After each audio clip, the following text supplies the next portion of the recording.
Piranha set to go. Here's the bunny. Trimmed away is hitting the deck there, Shining Zulu.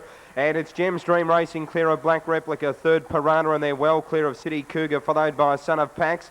A fair way back, Miss Buca, followed by Cuthbert's Girl, but it's Gem's Dream in one race, the rest in another. Turns about 8 or 10 in front of Black Replica, followed by Piranha, City Cougar, but up the stretch, it's all Gem's Dream, and the favourite wins by a minute. Gem's Dream by 12 lengths, second Black Replica, third Piranha. They're followed by City Cougar, Miss Buca, further off Cuthbert's Girl, a margin off to Son of Pax, and Shining Zulu hit the deck early, it was last in. 26-17, very fast run by Gem's Dream, number 1, to beat number 5, Black Replica, and 6 is third Piranha. 156 will be the number.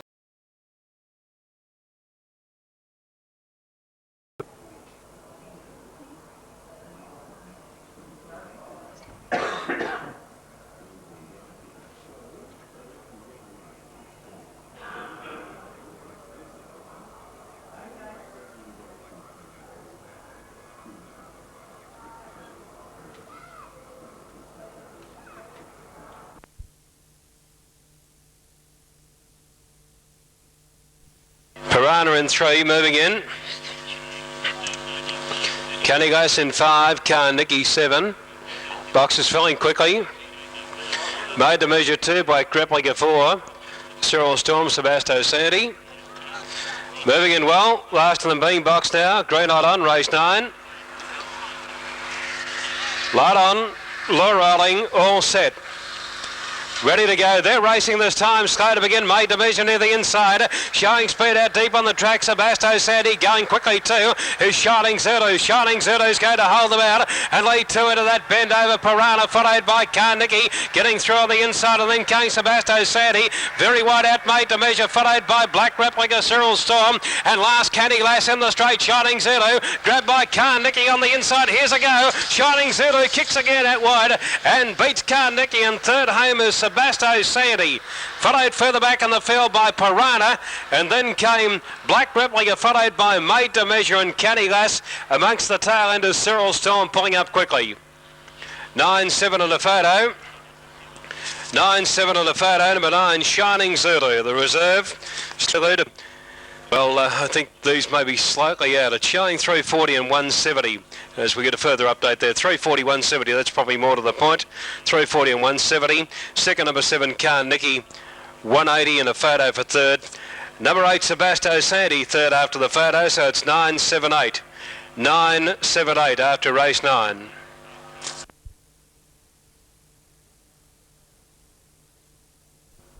What a problem, 7, coming in well. Lebanon Boy 2, Raving Sam, box 6 vacant, Agro Warrior.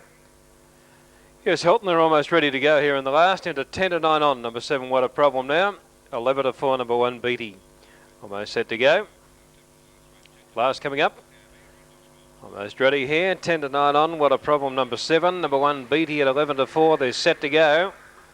Ready? They're racing. Beatty down to the inside, began okay. Slow outwork. Classy Express, Roving Sam. Away very fast. What a Problem. Went by 2 or 3 to Beatty. They were followed by Classy Express getting to third. Then Lebanon Boy, Shining Zulu. Right out of it now. Agro Warrior, Roving Sam. Running up to the corner and the leader. What a Problem. Beatty goes to the outside, runs on. Classy Express. Beatty moved up on the outside of What a Problem. What a Problem comes back. Beatty drives again, and Beatty on the post got up to win it. Beatty a half length to What a Problem. Classy Express was third. Lebanon Boy next, followed by Shining Zulu. And then Agro Warrior and Roving Sam would have been amongst the tail enders. Number 1, Beatty. Number 1 will be the winner here, Beatty in the last.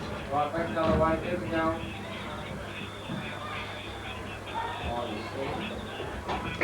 Good as that. That's good.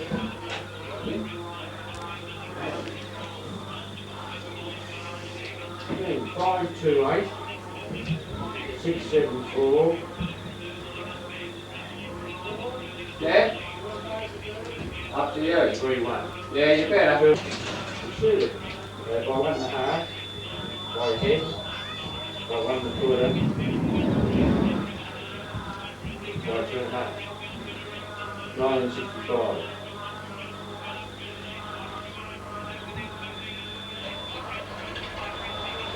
No, Rodney.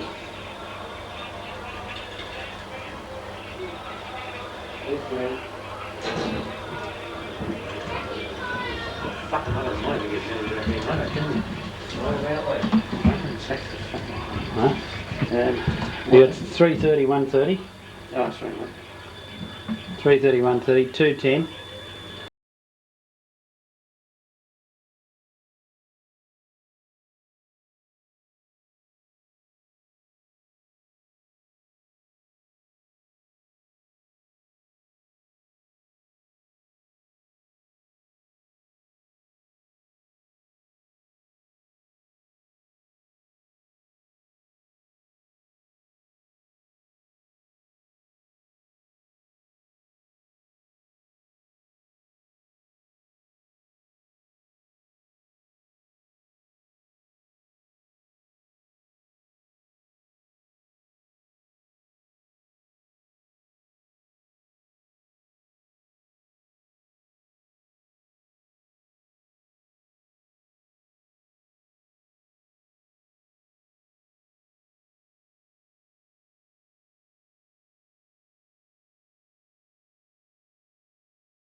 $260, 380 the Quinella, 160.90.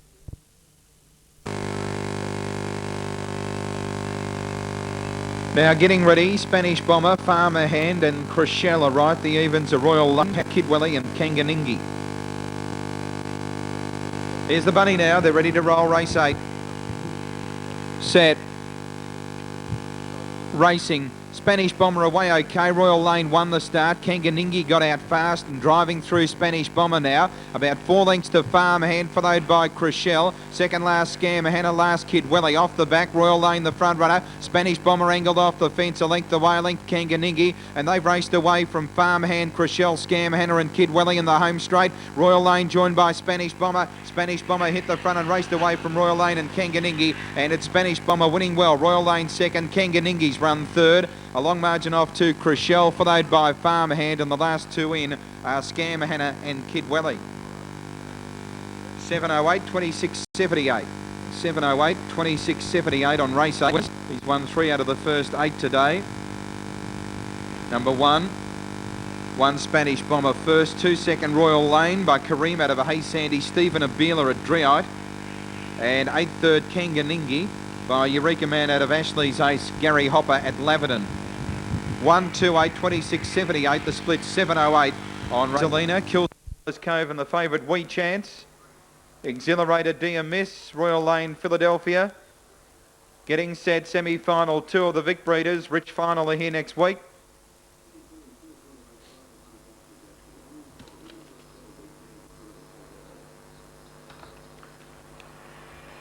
Set to go, Jason Thompson trained We Chance the favourite.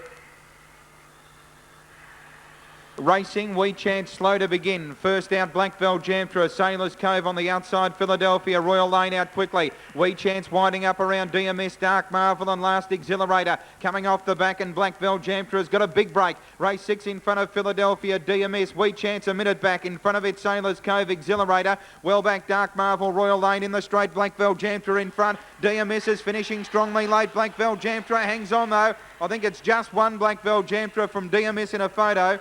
Third, Philadelphia, followed by Sailor's Cove, Dark Marvel. Well back, Exhilarator, We Chance and Royal Lane. Photo here, 681, 26, 24. 681, 26, 24. 624, the split 681. And it might just go the 4 here. Stand by. The 4's 39.90 and 7.40. The 1 is 4.50 and 1.50. And 8/3 at 2.20. Stand by race 8. The time 26.24.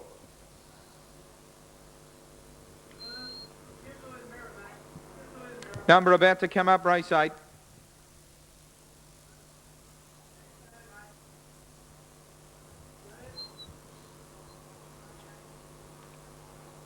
Four's got up DMS. Number 4 in the last stride from 1 Black Jamtra.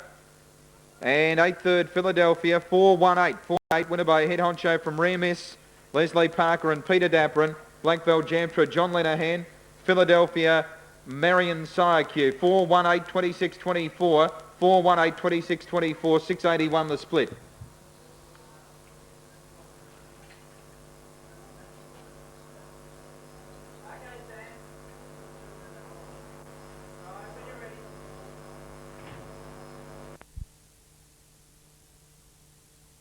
As they come in for race number 8, any one of these could win without surprising. My pin came up with number 4 Royal Lane over 3 Good Luck Charm and 7 Andy's Gift. $3.80. The tote favourite is Dapto's Image, who's coming up 4 years of age at the end of this year. Set to go now. Dapto's Image on the inside. Off they go, he jumped in the air, went up with the lids. Dapto's Image and Inner Rage was the first out. Ed Childers Road and Andy's Gift are going to lead up to that first corner. Getting through on the inside now was Good Luck Charm. Getting well back now, Dapto's Image comes to the outside, and right up along the fence goes Topaz Jewel and Royal Lane well back. Up to the corner, race in 2. The leader, Childers Rose. Coming at it now is Inner Rage, but Childers Rose the leader from Inner Rage, and Childers Rose is too good for Inner Rage. Getting home for 3rd, Irish Law. 4th home was Topaz Jewel, and they sprinted well clear of the rest, headed by Dapto's Image. Then we had Royal Lane in the last couple, Andy's Gift and Irish Law. Oh, Good Luck Charm, sorry, Good Luck Charm, not Irish Law. Race number 8, and victory going there to number 6, Childers Rose. By New Tears out of Mystic to Race, a beautifully bred race by Joe Garner, trained by Jenny Garner at Mapunga East. She's whelped in September 92, Childers Rose. She's only had 2 starts prior to night. She ran 7th at Geelong back on the 5th of August at their maiden meeting down there, beating 14 3/4 lengths, and they ran 26 39. And then she ran 4th Macquarie at Ballarat on the 20th of August behind Dapto's Image in a time of 26.65 and 5 runners there. She got the money tonight, and she pays $9.50 for the win and $2.20 to place. Second placing goes to number 8 Inner Rage, which tonight was having its 26th try to win a race. It pays $2.90. Third in, making a lot of ground, was number 2 Irish. Tawny Silk, Petite Solo, Bobby Neal in a Rage. Topaz Jewel coming up now, the Amazing Stranger. It's a tote favourite on $2.60. Royal Lane, so we've got father and son with greyhounds here, Joe and Steve Abela, and Son of Lane. So the hold up, they're all ready now. Amazing Stranger was the last one to go away now. Green light up for the Don McLeod Pharmacy maiden. Set to go, racing. Inner Rage was out quickly, and so too was Son of Lane tonight, and the favourite Amazing Stranger's last. Son of Lane led by 2 down the back and increases the advantage over Tawny Silk. 2 lengths further back, Inner Rage. 1.5 lengths then to Royal Lane from Bobby Neal. Getting well back, we've got Topaz Jewel. Amazing Stranger back at the rear with Petite Solo. In the straight, Son of Lane the leader. Trying hard to pick it up there, we've got Tawny Silk, but Son of Lane's too good for Tawny Silk by about 1/2 length. 6 lengths further back to Topaz Jewel. Another 4 lengths away, then we had Royal Lane from Bobby Neal, and getting well out of their ground then came Inner Rage, Petite Solo and Amazing Stranger. Number 8, Son of Lane by Bomber Gleeson out of Stoke Lane, raced by John Mitzi, trained by Bill Maguire at Lara. Has outgunned them in race number 8. Second placing, we've got a number 9, and that is Tawny Silk. Tawny Silk running second for Mortlake trainer Keith Cairns. It's by Wayery Suspect out of Blue Heidi, J McDonald, Kay Cairns and Alan Trigg. And third will be number 2, Topaz Jewel. Topaz Jewel is by Welcome Stranger out of... So Princess Gann, Royal Lane, Billy Denver, Ashley Dade ready. Moving up now, Star of Tristan, Shining Tea Tree and Spotted Empress set to go. $1.30 tote favourite here, Princess Gann out of box 1 from the Muggerman Kennels. Running up to the boxes and away, Princess Gain missed it out very slowly was Billy Denver and also Spotted Empress. The leader now, Royal Lane, as they go up to that first corner. Princess Gain trying to get through on the inside. Then came Star of Tristan to the outside. Then we've got Shining Tea Tree as they come up to the corner. Up along the inside, Spotted Empress makes ground and out the back, Ashley Jade. But Royal Lane's a minute in front. As they swing for home, Royal Lane led by 10 lengths. Princess Gain running second. Billy Denver runs on strongly, but Royal Lane has won easily. Second placing goes to Princess Gain, Billy Denver third. Getting back in the field then we had Ashley Jade, Shining Tea Tree, Star of Tristan disappointing, and it was one of the last ones home was Spotted Empress. Too good, number 3 Royal Lane, into about $14 on the total after being $19 early. 26.06 race time. 26.06 race time. Number 3 Royal Lane by Kareem out of Hey Sandy, KL and SJ Abela, Steve Abela at Dreite, the trainer. Number 1 second, Princess Gain by Malawi's Prince Fancy Gain, Kevin McGovern Jr. And third placing going to number 5, Billy Denver. And Billy Denver is by Little Denver out of Volcano, Norm McCullough and John Waldrop. 315, 671, 1275, 26.06.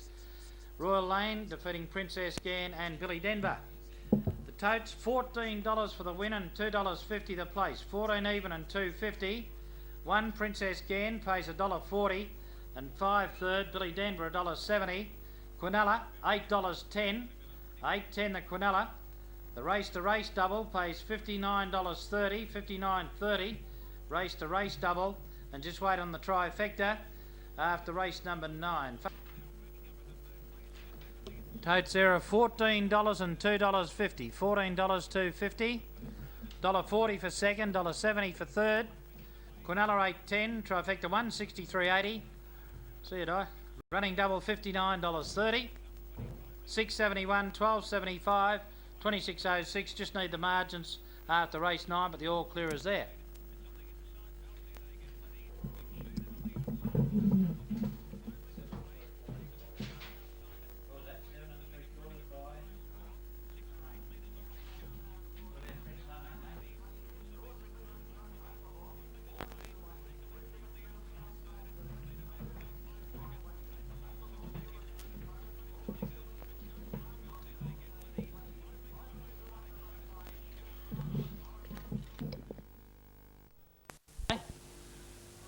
Now Royal Lane going up was Zoom Lass, Delray Boy and Brilliant Sunset. We've got Baringa Mavel coming up into 2, Dundalk Fox 4, Royal Performer.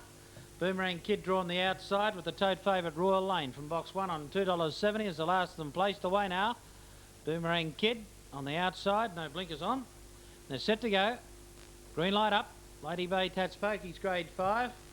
They're just moving in at Bulleye.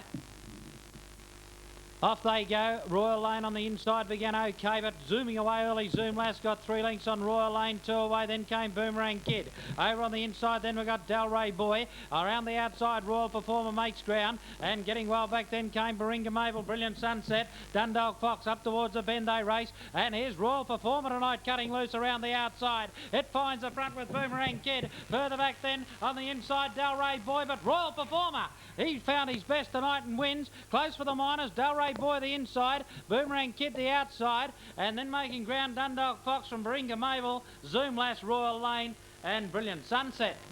6 in a photo. 6 Royal Performer in the time of 26.12. Takes out race 5. 26.12 the time. Sectionals coming up now of 6.58 the first split. Second split was 12.71. And Royal Performer scoring his second win. His other win was at Geelong. He's by Malawi's Prince out of last Upenda. Judy White Allens for the owner trainer. Close go for the minors. We've got on the inside 5 Delray Boy by Bigger Sunset Aussie Girl. Joan Browse the owner. Cliff Browse the trainer. An 8 Boomerang Kid by Pretty Fearless out of Royal Charm. John Hosking, Robin Thompson. John Hosking the trainer at Bushfield. 6 in a photo. Race 5. Royal Performer and a photo to separate the inside Delray Boy, the outside Boomerang Kid. Performer the winner. Delray Boy has run second. Boomerang Kid third, 6, 5 and 8. Dundalk Fox, Big Chopper D and Royal Lane. Set to go now, race 10, green light up. Fifth heat of the GOTBA, $2.90. Modern Fancy, the tote favourite, out of 7. Off they fly. Dynamite Denver flew out and so tooted. Royal Lane over on the outside. Modern Fancy trying to push in between them. Back to the fourth, then came Bush Classic. Well back in the field, then Stylish Tiki. Big Chopper D. Back at the tail there, we've got Moyne Dance and also Dundalk Fox. To the bend they race. This one gets away now. Dynamite Denver about 4 in front. Modern Fancy does the chasing. Back to then to Royal Lane. But Dynamite Denver's well clear. Modern Fancy coming late. Dynamite Denver though holds Modern Fancy out. About 5 back third, Royal Lane. Then back in the field, making ground at the finish, Big Chopper D from Moyne Dancer, Dundalk Fox, Bush Classic and Stylish Tiki. 178, Dynamite Denver the winner in the time of 26.04. 26.04, the judges call for the photo. 26.04 the time, 6.66 the first section. Second split there, 12.71. And it's a photo to separate number 1, Dynamite Denver, by Little Denver out of Bowl Keno, raced by Alan McCulloch, trained by John Waldock. 7, Modern Fancy, it's by Malawi's Prince Fancy again, Kevin Muggovan Jr. And 8, Royal Lane by Kareem out of Hay Sandy, KL's S.J. Abela, Steve Abela at Dreeite. Photo with number 8, third, race number 10. You'll find Dynamite Denver as 7 and 8, Dynamite Denver, Modern Fancy and Royal Lanes, 1, 7 and 8. 640, $1.70, 180 and 120. 640, 170, 180 and 120. Day night. The Southern Gun goes up with Immortalised, Dean Kane, Petite Solo. Darrell's Dice into 2, My Dante 4, Star of Tristan with his 321 owners. And Bomber Benson. Last of them being locked away now. Star of Tristan, one of the last ones to be locked away with his 321 owners. 310, Bomber Benson will run the favourite. Ready, set, racing. And Bomber Benson flew out tonight, very slow, Immortalised and also Darrell's Dice. And Bomber Benson leads clearly, Southern Gun gets to second. Over on the outside then we've got Dean Kane, a couple of lengths further back, Star of Tristan. Then Petite Solo Immortalised as well back with Darrell's Dice, Mondante, but on the corner and quickly going up, Southern Gun fired away. Southern Gun got away now in second placing, Bomber Benson, but Southern Gun's going to be too good. Getting to second there, we've got Dean Kane, close for third, Star of Tristan on the outside, and the tiring Bomber Benson, and they got clear then from Petite Solo, My Dante Immortalised and Darrell's Dice. 1-5 and a photo on the last. 1 the red, the winner. Southern Gun, they've run 26 and 21. 26-21. Sectional times there about to come up. After the last was 6.63. The first section, second section 12.76. Southern Gun, that winner is by Welcome Stranger out of Sweet Connection. Mark Keane and S. Kelson. Scotty Kelson, the owners. Mark Keane at Karoit, the trainer. 5 second, Dean Kane by Shining Ali out of Famous Affair. KL, S.J. Abela, Steve Abela at Dreeite. And close for third between 6 Star of Tristan and 8 Bomber Benson. Bomber Benson. So it's 1, 5 and 8 on the last.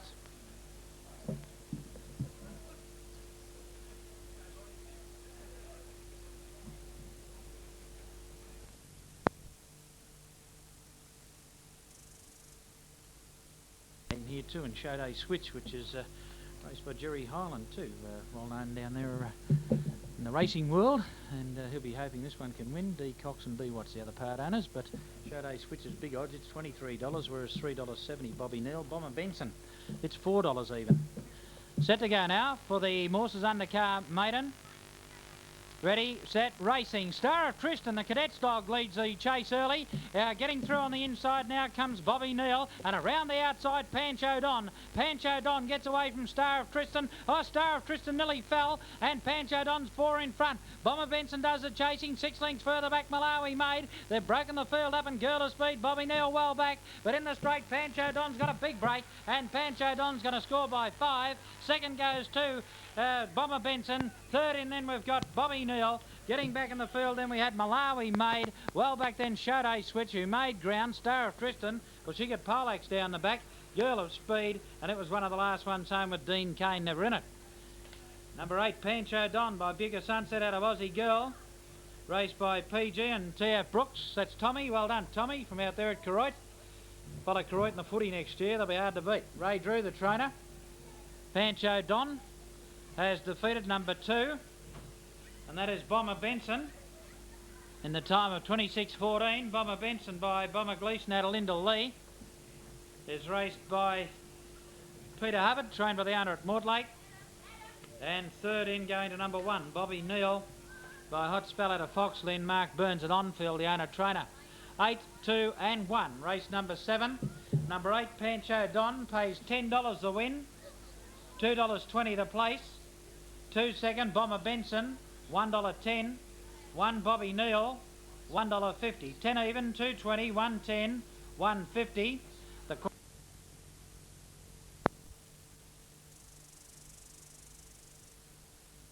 $7.90 for number 3, Royal Lane. Last of them being locked away now. The owners and trainers have had a big seaside carnival coming up. Big carnival commencing on December 27 through to January 10, and those carnival booklets are out. Set to go. Ready, racing, Boomerang Kid hopped out quickly over on the inside, but going with it early was Black Minder. Black Minder on the outside now, Starview Lad. Starview Lad, Boomerang Kid. Up along the fence then comes Soloist into a good posse. Pressurised going around the outside. Black Minder eases back through the field. Further back in the field then as they come to the corner, Royal Lane and Baringa Mabel as they turn and bound, getting to the front now, Boomerang Kid the leader. Coming again now on the outside, Starview Lad. Boomerang Kid, Starview Lad and Royal Lane. Boomerang Kid wins the last. Boomerang Kid has won. There's one over on the inside of it there as they've gone to the line just trying to pick it up. There's the Black Baringa Mabel. They're the two. It's pretty tight. Third in will be Royal Lane. Fourth will be Starview Lad. Further back pressurised from Devil's Bay, Black Minder. 6.03. So Dundalk Fox and Starview Lad.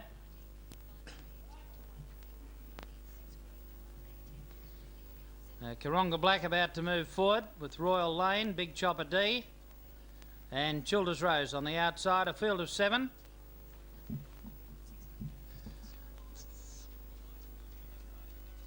Three-place dividends here, box 5 vacant with a late scratching Wombies Tiger, $2.90 the tote favourite Karonga Black, $3 even, 7 Starview Lad. Bunnies up to the boxes, first of the heats.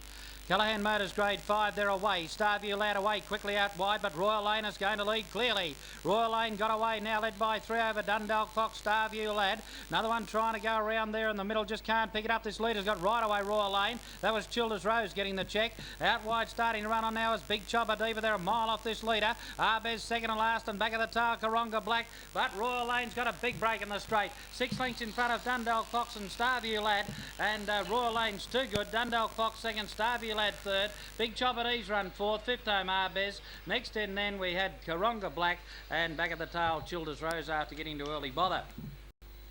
6.65, 12.67, 6.65, 12.67, 26.08 the time. But number 4 Royal Lane the winner, scoring his second victory from 12 race starts. Royal Lane is by Kareem out of Hayes Sandy, KL, and Steve Abela. Steve Abela at Dreite the trainer.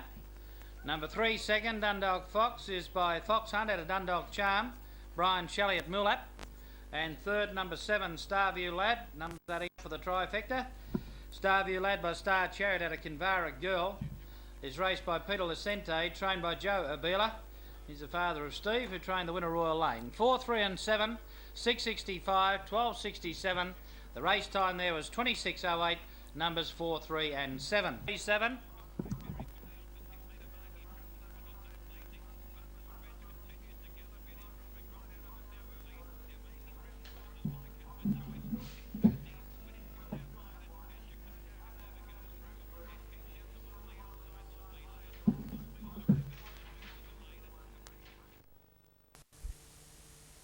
And Malawi made. Trade favourite here is Bomber Benson, drawn out in box number 8 on $3.80. It's had 3 starts for 2 seconds and a third. Beaten 6 lengths here in similar company last week. Box to win, I thought, tonight. Now we've got 6.40 Modern Gam from the Muggerman camp. 6 even Moyne Vale Jack. Set to go now. 5.90 for number 5 My Dante. Bunny up to the boxes now for the last. And they're away. Bomber Benson flew out over on the outside with Mr. Kryptonite. In the middle then we've got Dean Kane as they got to that first corner over on the fence, Moinvale Jack. Just been behind runners, then came Modern Gann. My Dante's out the back now with fully charged as they come to the corner. Mr. Kryptonite out in front by 2 over Bomber Benson. Fallings further back, Dean Kane is racing on the inside of Moinvale Jack and out wide of Bomber Benson. But it's a super effort here in the last by Mr. Kryptonite. He's going to win comfortably. Scores by 4 lengths over Bomber Benson. Getting home for third was Modern Gann. Further back then from last, fully charged has run fourth. My Dante fifth. Next in then Malawi Maid, never really a threat from Dean Kane, and it was back towards the tail there with Moinvale Jack. Number 3, Mr. Kryptonite, the winner by Freewheeler out of V-Line. David Emerson at Portland, the owner trainer. Over number 8, Bomber Benson, Every Chance by Bomber Gleeson out of Linda Lee. Peter Hubbard at Mortlake, the owner trainer, with third place in going to number 6, and that's Modern Gann in the time of 26.08. Modern Gann trained and raced by Kevin Lagerman Jr. at Killarney's by Malawi's Prince out of Fancy 4, with Modern Print the tote favourite here on $2.10 with over 5,100 in the win pool. And moving in well for the Shepherd's Carpet Cleaning Free-for-All. Timber Wolf going up now with Rani Jade and Kafir Queen. So Timber Wolf, Rani Jade and Kafir Queen are ready. Bugadan now coming up to 2, Modern Print 4. Dynamite Denver out in 6 and Stranger Fair out in 8. So the last of them being locked away now. They're set to go. Green light up. Shepherd's Car Cleaning Free-for-All. $2 even. Modern Print, the tote favourite, they're away. Out quickly tonight, Dynamite Denver shot away early with a handy break. Modern Print is starting to thread his way through and out wider. Stranger Fair. Dynamite Denver led from Stranger Fair. Modern Print out of it. Back to the inside, running on Kafir Queen. Out very wide, Rani Jade, Bugadan and Timber Wolf. But up to the bend, Dynamite Denver's got a good break. It's about 3 in front. Doing the chasing was Stranger Fair, but it's all Dynamite Denver, and he's going to be too good. Scores by 4 lengths, Stranger Fair. Third in then came Modern Print. Fourth home on the inside, then came Kafir Queen, and getting back out wider, Rani Jade from Timber Wolf and Bugadan. 25 and 96, 665 the section, second split of 12.72, and the race time there of 25 and 96, 25.96, a 33 to 1 chance in the tote there. Number 6 Dynamite Denver by Little Denver out of Volcano, Alan McCulloch the owner, Jack Waldock the trainer, and it's too good. Around about $33 you can expect on the tote. Number 8 second, Stranger Fair by Welcome Stranger out of Star Affair, Lorraine Abela. Joe Abela, the trainer at Urac, and number 4, Modern Print. Didn't begin well tonight by Modern Express out of Free Lady, Laurie Hampton, Southern Cross, the owner trainer. 684, 665, 1272, 25 and 96. The daily double tonight, paying in the numbers of 8 and 6, it should pay of $86.90. $86.90 that should pay tonight's daily double. $33.40 for the winner there, Dynamite Denver. It's now won 3 from its last 6, and it's won 3 from 7 out of that former smart race bitch in Volcano that was, of course, trained by Norm McCulloch. Great to see a win for Jack Waldock, who does a good job with his team. $9.40 for the place, so it's $33.40. $33.40 and $9.40 for Dynamite Denver. 8 seconds, Stranger Fair pays $3, and there's no third tote for number 4, Modern Print. The Quinella dividend, 6 and 8, $57.70, $57.70. The race to race double, 4 and 6, pays $56.10, $56.10. And just awaiting on the trifecta there, on the numbers of 6, 8 and 4, it's $686.70, $686.70 for the trifecta. The all clearers there. Daily double there pays $86.90. We'll have all deep margins down the line. Race 5 at $8.40. All cleared there. Here's Brian now for race 4 at Ballarat. Last week it ran 26.08. 9.20 number 5 My Mate Leon, and the others are at double figure odds. And they're moving in well. We've got new dealer. Callaghan Motors certainly not new dealers in cars up this way. Royal Lane, My Mate Leon, Dundalk Fox. As Benson's Valley, Stockyards, Brent's Buddy, and on the outside, Starview Lad move forward. $2 a tote favourite here with nearly just over 9,000 in the pool. New dealer on $2. The tote favourite out of box number 1 usually goes fast early, but he's missed it tonight. Out quickly with Stockyards. Stockyards has found his old pace, leads up New Dealer. Getting to third, then came Royal Lane on the outside. Benson's Valley makes ground. Dundalk Fox, a check, it's out to last. Starview Loud makes ground. New Dealer loses ground. And back my mate Leon Brent's Buddy. But on the corner, the one you want to be on, Stockyards. He's 4 in front. Royal Lane running second. Benson's Valley out wider. Back to the inside came New Dealer, but Stockyards back to his best, has won by a minute. Won by about 12 lengths. Second, Royal Lane out wide. Benson's Valley's third. Next in then came Starview Lad from New Dealer. It's over on the inside from my mate Leon Brent's Buddy and Dundalk Fox. He's back to his best tonight. That Greyhound Stockyards, he has been known to put in a good run every now and again. Just finding when the now and again is. Well, he's found it tonight. 25 and 59. And it's 4, 3 and 2. Scoring is only his third race win. He's had 25 race starts. Stockyards. It's by Lightning Beautiful Kiri Kate. Trevor Sedgley at Dennington, the owner trainer. It's around about a 10 to 1 chance in the tote. 3 Royal Lane second by Kareem out of Hay Sandy. KL and Steve Abela. Steve Abela at Dreite. And number 2 getting third. And that was Benson's Valley out wide in the track. And it's by Lucky Daniel out of French Jewel. Darryl Wiggins at Tim Boone, the owner trainer. 25 and 59. It's a very, very good run on this track. And on the tote he pays $11.40 and $2.50. $1.80 for Royal Lane, and number 2 third Benson's Valley $3.20. $11.40, $2.50, $1.80 and $3.20. Quinella for 4 and 3 or 3 and 4 pays $34.10. We need the trifecta and the running double, and tonight's quadrella 4614. It should pay $4,906.50. New Dealer went backwards instead of forwards from an inside draw, and he was most disappointing. Now the Quinella, we have the trifecta is $474.70, and the race to race double pays on 1 and 4 $37.60. Brilliant run there, 25.59, and he certainly showed his wares tonight. Stockyards defeating Royal Lane and Benson's Valley. All clear, we'll send down the line.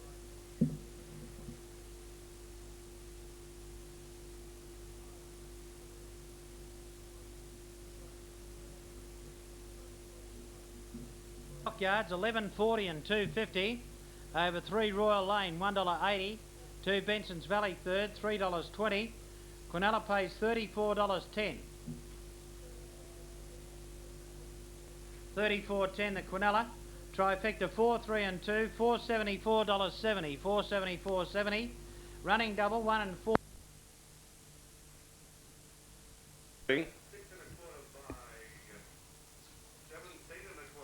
Whoa.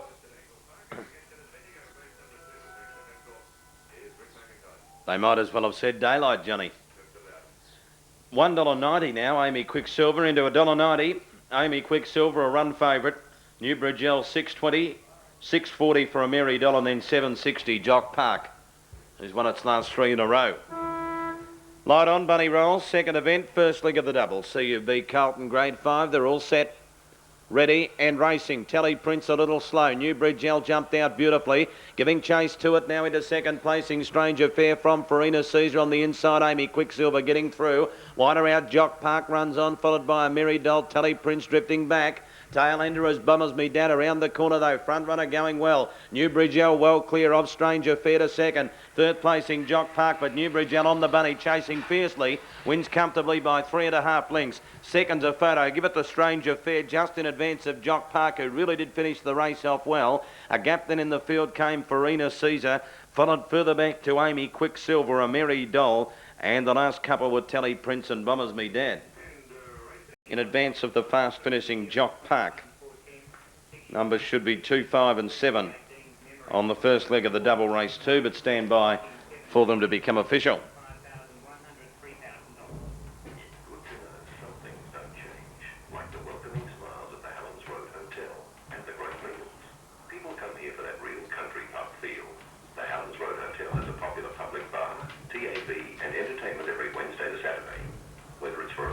Sunday lunch or a social get-together over a game of darts or pool, you're right at home at the Allens Road Hotel. It's the family hotel, combining country style with city convenience. Just take the Southeastern Freeway to the Princess Highway turnoff. Launceston race 1, it's 3, 5 and 4 official there. The winner 3, Shy Tim, 160 the win, 120 the play. Second 5, Virago Moss, 190. Virago Moss, 190. Then number 4, Desi's My Mum, $2.10. Another $2.80. Trifecta for 3, 5, 4. $21.90. 2.5 by 7, 31 and 35 the time. All clear, race 1, Launceston. All clear for National Greyhound Weekly, Australia's premier greyhound racing publication. On sale at your news agent every Thursday. Numbers up on the second event, 2, 5 and 7. 2, 5 and 7, numbers up at Bendigo, 2, 5, 7. Newbridge Yellow Black Dog, Whelped August 93 by Ben Jason out of Scansin. Raced and traded Newbridge by Doug Trahan, number 2 first. 5 second, 5 Stranger Fair, a Fawn Bitch Whelp, Jan 94, Welcome Stranger from Star Affair, Joseph Abela at Urac. And third, 7 Jock Park, a Brindle Dog, December 93, Eureka Man, Jess Park, Leslie Parker at Newmerka. 2, 5 and 7, 2, 5 and 7, race number 2.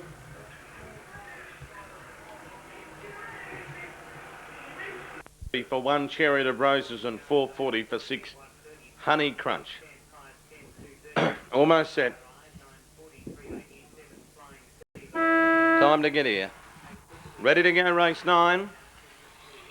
About to break. Set and racing. Good start, Provincial Lass tried to crash its way across the field from the outside but couldn't get near them. And in front early, Chariot of Roses, joined on the outside by Royal Lane. 2 lengths away next, Van the Man to the outside. Provincial Lass running next, being passed in turn by Honey Crunch. It runs on from Hillcrest Lass back to second last, Travelling Money, and well back Misty Queen. Around the corner and sweeping around the outside now, Honey Crunch took over from Van the Man and Hillcrest Lass, and Honey Crunch whipped away. Provincial Lass is out and running on, Hillcrest Lass battling on, but it's too good for them. Honey Crunch, it wins nicely by 5 lengths. Hillcrest Lass got second, third is tight. Maybe Van the Man and those in front of Provincial Lass out deep there, followed a gap to Chariot of Roses. Then Royal Lane and Misty Queen was last in ahead of it, Travelling Money. 6, 7 and a photo in 31.85. 185 the time, 6, 7 and a photo to race number 9.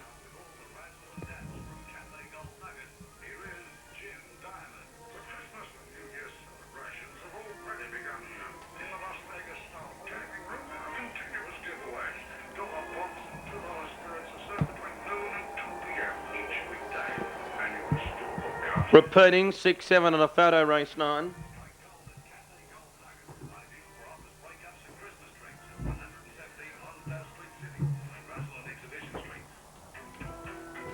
Now 2's got third at Bendigo, Van the Man. So it's 6, 7, 2. Honey Crunch, number 6, successful. A Blue Bitch Whelp, December 92 by Pretty Fearless out of Royal Charm. Raced by D. Williams and P. Arnott and trained at St Andrews by Paul Arnott. Been pretty consistent, 4 placings in a row. 3 of those here at Bendigo, and it's broken through here to score number 6. Hillcrest Lass, number 7, is second. It's a Black Bitch Whelp in Jan 93, Bomber Gleeson from Sunspart Lass, Larry Gerarda at Mill Park. And third, 2, Van the Man, a Fawn Dog, Whelped October 92, Eureka Man from Raig Sharn, Wallace Harris at Lara. 6, 7. Debut Queen, Golden Alien from the outside. Bunny up to the boxes, Southwest Credit Union Maiden, 250, Wanderenosty Tote favourite, and they're away. Out very quickly on the outside, Golden Alien landed 2 lengths in front of Breeze, getting to second. Around the outside goes Modern Gain up into a prominent position. Further back then came Bayview Queen. This favourite, Wanderenosty's about 5 lengths away behind the second last Greyhound. Up to the bend now, Modern Gain found the front, raced away from Golden Alien. Breeze was next. Further back then starting to run on and pick up ground, Bayview Queen, but Modern Gain races away on the straight. Modern Gain scores easily. Second placing has gone to Breeze. Third, Bayview Queen, just ahead of the tiring Golden Alien. A gap further back then, Never Chances, JW, umpteenth. Further back then to our Roo Mist, and the last one home was Wanderenosty. Number 7, Modern Gain by Malawi Sprints out of Fancy Gain. Kev Muggavan, the owner trainer at Killarney. They've gone 25 and 82, 25.82. Sectional times there was 6.68, and the second section in 12.81. Modern Gain, having its 6th race start tonight, that's its first win, has defeated number 4, Breeze, which is by Head Honcho out of Shakira Girl. It's raced by Gary Selkrig and R. Smith, trained by Gary Selkrig at Doveton. And 6 getting up for third, Bayview Queen by Bomber Gleeson out of Short Lass. And Yeah, we entered the one, and that was in the last number 1, another Honcho. It's up 0.6 at 31 kilos. Now these greyhounds moving behind the boxes to go into the first of 4 heats tonight of the horses undercar maiden. It's over the 332 metres. $1.80. Code favourite here is number 6 Golden Alien. Does look the one to beat. It's the Furphy for tonight's program. She's got brilliant early pace. $5.40 the first start of Broad Ben, and then you're looking at $8.80 for number 8 Robertina's Girl, and all others are very, very big odds. Last one being placed away now for the first tonight to start our Seaside Carnival. Green light up now. Fade out of 6 here, Golden Alien.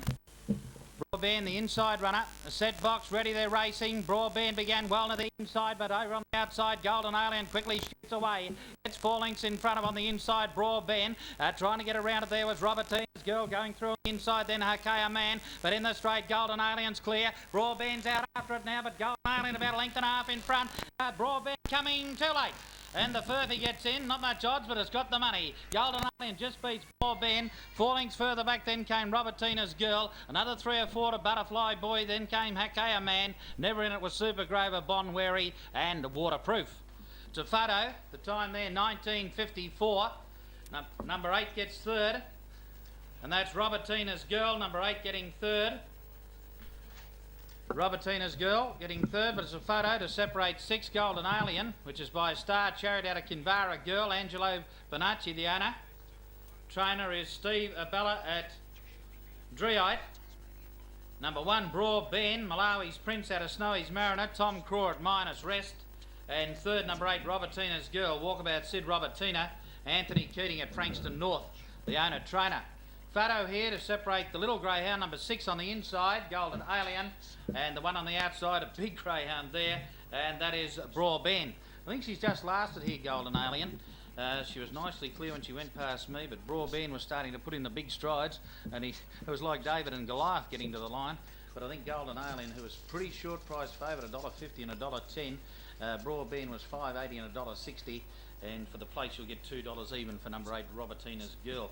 But she began well. At number 1, Broad Ben, but number 8, third, Robertina's Girl. 6, 1 and 8. 6, 1, 8, race 1. 6 the winner, and that's Golden Alien. Second, number 1, Broad Ben. Third, 8, Robertina's Girl. A neck by 4 1/4 lengths. A neck by 4 1/4 lengths with the margins. 6.79 the section. 19:54 race time. All clear is there now. For 6, 1 and 8, all clear. $1.50, pretty short. $1.50 the win, $1.10 the place over 1 Broad Ben, $1.60, and 8 Robertina's Girl, $2 even. 150, 110, 160 and 2 even. 6 and 1 the first Quinella, $6.30. Good dividend there really, $6.30. The trifecta popular, 6, 1 and 8, 27 even. A neck by 4 1/4, 6.79 the section, 19:54 race time. 6, 1, 8, and it's okay to pay on those numbers. Race 1, Warrnambool. Just repeating, all clear race 1 for 6, 1, 8, all clear, a neck by 4 1/4. Apparently this one goes okay. Lincoln Hawk will soon know. Another honcho ready with Dashing Art, totally aware. Lincoln Hawk, the favourite out of 4. $1.70 it's into now. Shining Cloud, Smash the Clock, Kinvara Star and Smooth Lad. Now they're just about all ready. Lincoln Hawk, one of the last to be locked away, with Smooth Lad the outside. As soon as it goes up, we'll have them ready for the last. Set to go now. This is the 8th heat of the Ladies Club Young Star Classic. Don't forget we've got a TOB Twilight here on Friday night. Set box ready racing. Lincoln Hawk's away only reasonably well. Out quickly was another honcho. On the outside, Smash the Clock up towards the front. Lincoln Hawk is going through to third. Out very wide, then we've got Smooth Lad. And getting up along the inside, then we've got Dashing Art as they come to the corner. Where the leader was another honcho. Lincoln Hawk running second. Over on the inside, then came Dashing Art as they're in the straight. This kicked away now. Another honcho's got a big break. Lincoln Hawk and Dashing Art, but another honcho wins the last. Second goes to Lincoln Hawk. Third in then came Dashing Arc, and they got away then. Next home we had Kinvara Star, never really in it. Smashed the Clock, Smooth Loud out wider, and getting back totally aware, and it was one of the last ones home. Number 1, another honcho, has let go to well on the last by head honcho out of Bonnie Joy. Has gone 26-17. 1-4-2 on the last, another honcho the winner. Raced and trained at Lethbridge by James Darby. 12.80, it's gone the second section, and the race time a little bit slow, 26.17. Gee, the raps about Lincoln Hawk were big, but it was disappointing. It's run second by South Road Sit out of Blue Monday. Ken Brown, Gary Blanthorne, Ken Brown, Allinsford, and number 2, Dashing Art, got back and then run on okay. Dashing Art by Dashing Eagle out.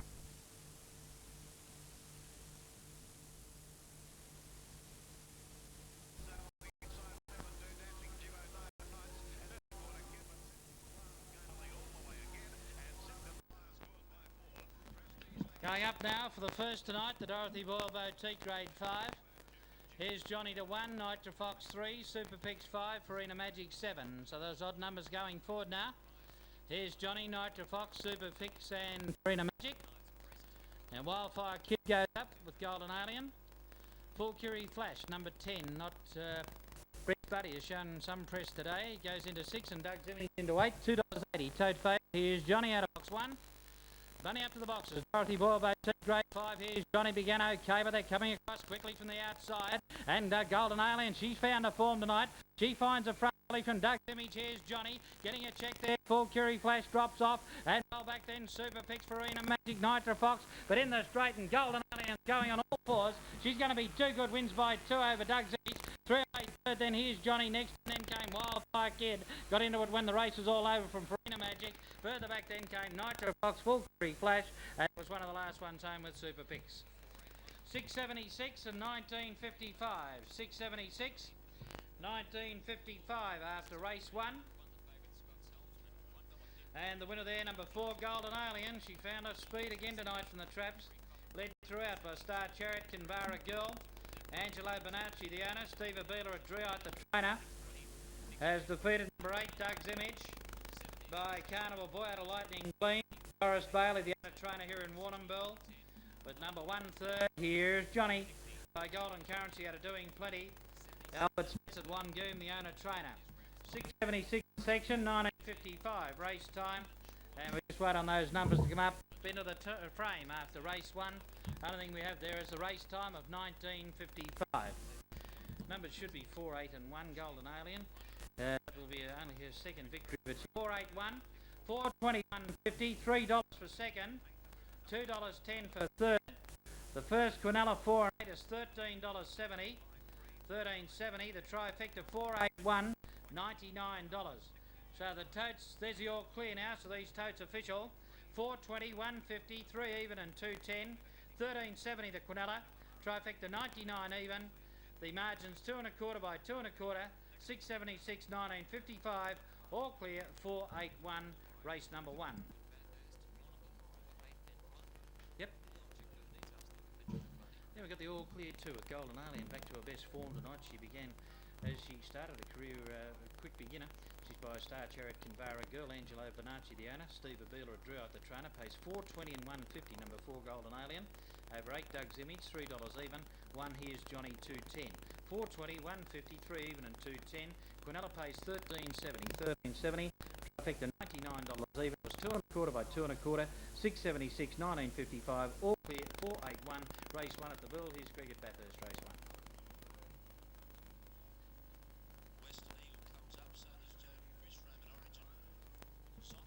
Repeating all clear, race 1 is 2 1/4 both ways. 676 and 1955. 481. Race 2, scratch 3 and 10, 9 to 3, a field of 8.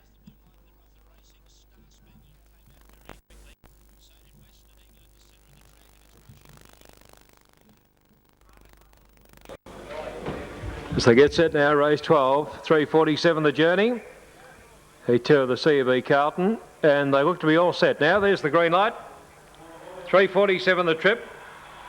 Light on, low rolling now, race 12, they're set.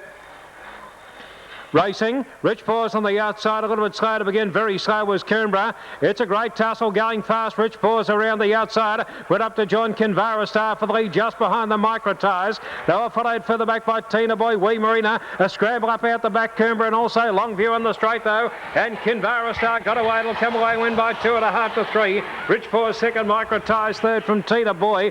They were followed by Amazing Stranger, further back would have been Wee Marina in the last couple in Canberra, and Longview. 20 and 29 the time, 20 and 29, and number 1, Kinvara Star, the winner. Number 8 second, third, 186 the numbers, 20 and 29, and for our Sky Channel viewers, that takes us out from Geelong.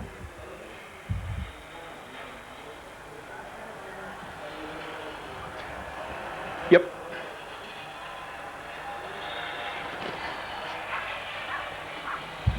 $186 race 12, 186.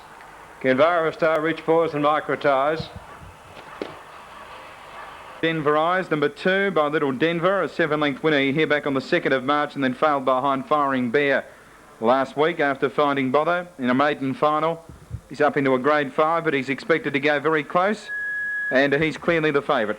Set to go now, 7-4 Denver Eyes, Toad Wise. Set. Racing. Denver Eyes walked out of the boxes. Kinvara Star leads the way. Now Denver Eyes trying to rail up on the inside, getting a good run. Around it goes Precious Poppy. Oh, badly checked there would have been Denver Eyes and Express Girl. Up to third, raised the tempo. Now that trio have raced away from Blue Marauder, Summer Mist and a long gap Denver Eyes, Express Girl. Around the turn, Kinvara Star leads by 2 to Precious Poppy. Raised the tempo, runs on. Kinvara Star's kicked halfway up the straight. Those in no danger. Kinvara Star by 3 lengths. Precious Poppy might have held out, raised the tempo for the second and third spot, but it's close. Then Summer Mist followed by Blue Marauder. Next in Express Girl, and Denver badly checked halfway down the back. 26.02, it's 1 and a photo. 26.02, 1 and a photo on race 9.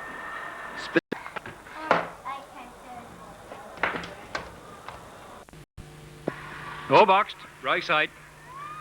Set.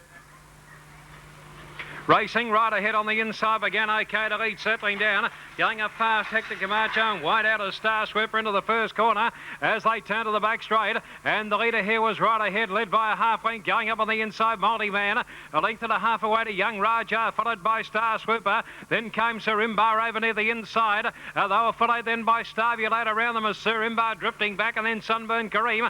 Star Sweeper up to the corner though, and Multi-Man kicked about 2 in front. Starvulate is starting to close. It's Multi-Man. Starvulate grabbed it on the post though and got up to win it over Multi-Man and Young Raja, about 5 lengths away third from Sunburn Kareem, then Sarimbar, followed further back then by Hector Camacho, Star Sweeper, and right ahead. Stand by for placings here. On race 8, you'll find that number 7, Starview Lad, finishing well along the rails, and the straight will be the winner at about 3. Set to go. Race 2, they're all boxed. About to run. Racing, Sweet Amber on the inside began okay. Musical Man is showing great dash out wide on. Musical Man's going to get across and lead. Black Camelot around the outside to be handy. Getting up on the inside there came Sweet Amber. Musical Man got a check to the outside down the back, and Sweet Amber drove up on the inside. Coming at it quickly, Perfect Portrait though. And Perfect Portrait swept to the lead. Over on the inside, Flamboyant Lad and Musical Man again around the outside. Sweet Amber, Starview Lad and Black Camelot in the straight. Musical Man, a lot of tightening here. Coming at it late on the outside. Starview Lad grabbed it in this last ride. Starview Lad and those Flamboyant Lad from Musical Man, Sweet Amber. Further back would have been Run to Me, and they were followed by King's Robe. And one of the last to pull up there, Run to Me over the line. Perfect Portrait a fair way back. Judge calling for a photo. Good King go to the line. Here.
It's on 170 now, 650 for number 1, Brent's Buddy. We've had 4 races at Ballarat and Warrnambool, and number 1 has won each of them. So it's going for 5 in a row. So it's well in the market at 650 and 680, number 7, Cordite Magic. Set to go now, the last of them locked away. So we've got Brent's Buddy, No Go for Drow, Kinvara Star, Sapphire's Law, Ryan's Rocket, New Comedy, Cordite Magic and Tiger Road about to do battle. Green lights there for the Barry Lynch Butchers grade 5. Lure up to the boxes, the lid's flying on the inside. Brent's Buddy flew out and is going to lead clearly early, getting to second then. We've got Kinvara Star. Around the outside now, the good run was Tiger Road. 2 lengths further back, No Go for Drow. On its outside, Ryan's Rocket. Drifting back through the field, then came New Comedy, Cordite Magic and Sapphire's Law, the last 2. On the corner and kicking away, Kinvara Star's got a good break. Kinvara Star's 4 lengths in front of Brent's Buddy. Then came Tiger Road and Kinvara Star has won well. Brent's Buddy, 3rd in, then came Tiger Road. 4th home then making ground was Ryan's Rocket. Getting back then, No Go for Drow. Cordite Magic never in it with New Comedy. And Sapphire's Law was the last one in. Number 3, Kinvara Star by Star Chariot out of Kinvara Girl. Raced by Peter Lucente. Trained by Steve Abela at Dreite. They've gone 25 and 83 for the journey, with the first split of 669. Second section there was 12.74 and it's 3, 1 and 8. Kinvara Star, Brent's Buddy 2nd. Autumn Chariot out of Smart Miss. Neville Marnie at Keroit. And number 8, Tiger Road by Argo out of Road Riot. Al McKenzie and G. Zelly, Graham Zelly at Portland. 3, 1 and 8. 669, 12.74, 25 and 83. On the tote it's $10.10 for that winner. 3, 1 and 8. We just need the margins there to complete all details on the 3rd and race 4 tonight. Second leg of the daily double. First leg taken out by number 1, Summer Pell. Scratchings of 5, 8 and 9. 10 goes to 8, a field of 7. And race 4 at 8.12. And just to complete all details, race 1. Margins of 4 1/4 by 1 3/4. 4 1/4 by 1 3/4. You have all the details now, Chris, as well as all our listeners. And we'll be back for race 4 tonight at 8.12.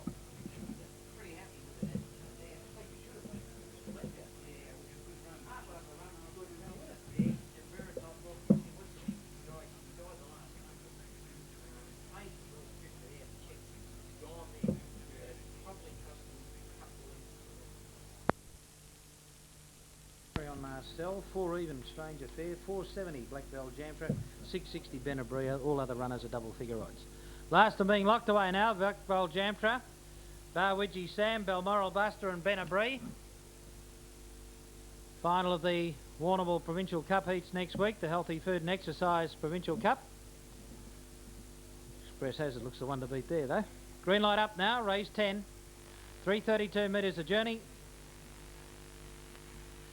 Racing, Stranger Fair hopped out reasonably well, is going to lead, going with it early, Shining Flame, Black Bell Janta pushing through on the inside.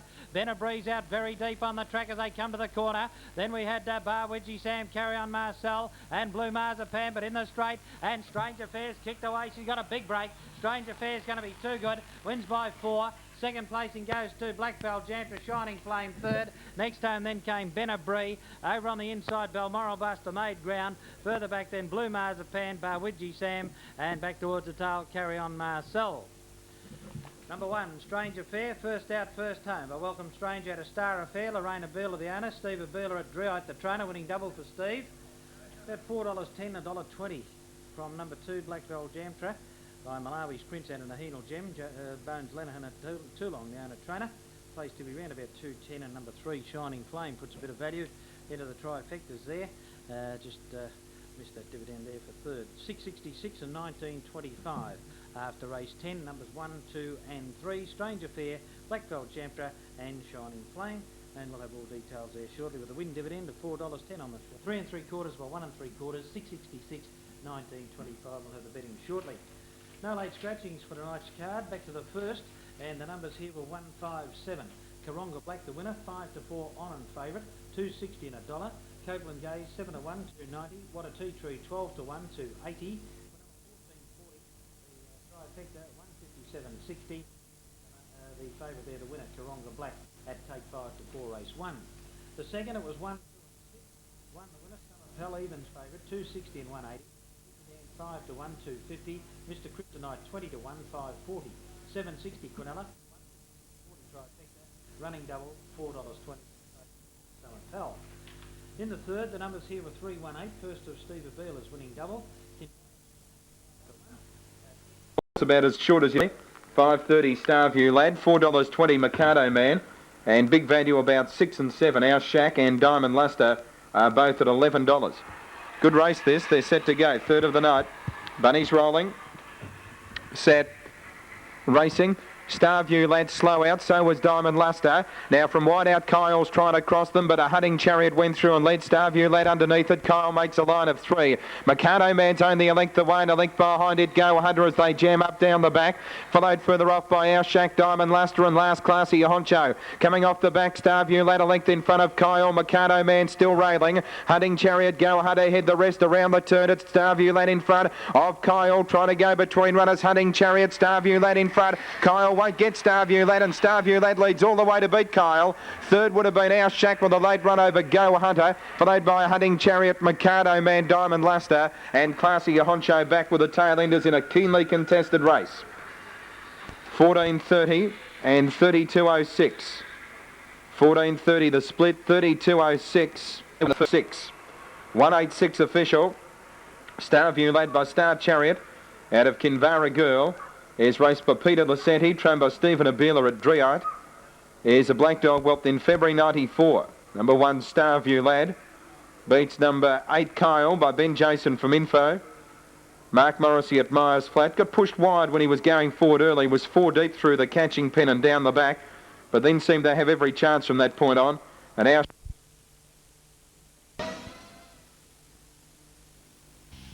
Thursdays, join form expert Tony Brazel along with Matt Browning for Trials and Tribulations. As a regular at early morning barrier trials, Tony finds them an indispensable tool for picking the standouts from the slow coaches, the ones that are ready and the ones to watch for the future. He'll also point out the quirks and patterns that could affect a horse's performance, giving you the vital edge in your quest to back a winner. It's not about guesswork. Trials and Tribulations on Sky Racing. Do you have your hair colour treated? Seedle have a wonderful breakthrough for you. Apply new Seedle colour infusing shampoo in between colour treatments. It will add extra colour to your hair, boosting its colour level. Then apply new Seedle colour infusing conditioner and give your hair a magical shine. Use once or twice weekly in between colour treatments. Indulge yourself with Seedle colour infusing shampoo and conditioner. You will be excited with the results. Start the test. Cue the ball. Release the boy. Attach the toddler. Pose.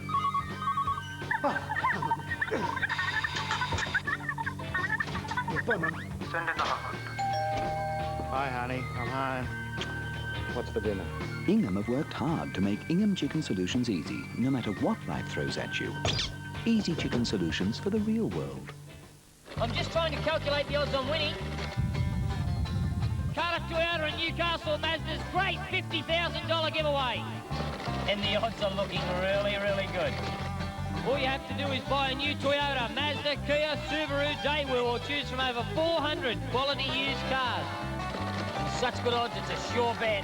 Yes, it's a great $50,000 giveaway, and it's happening now at Cardiff Toyota and Newcastle Mazda. And it all adds up to being great.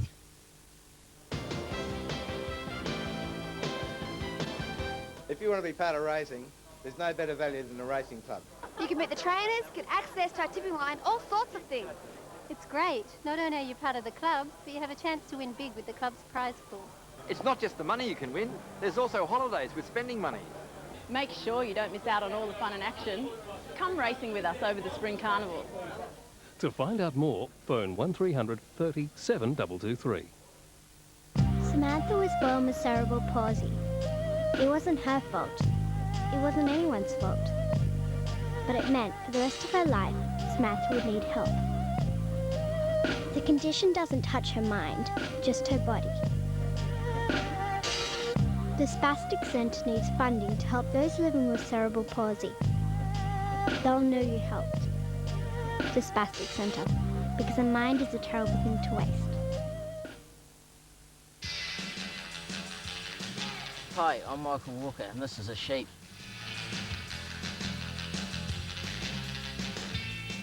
But I guess you Aussies know all about that.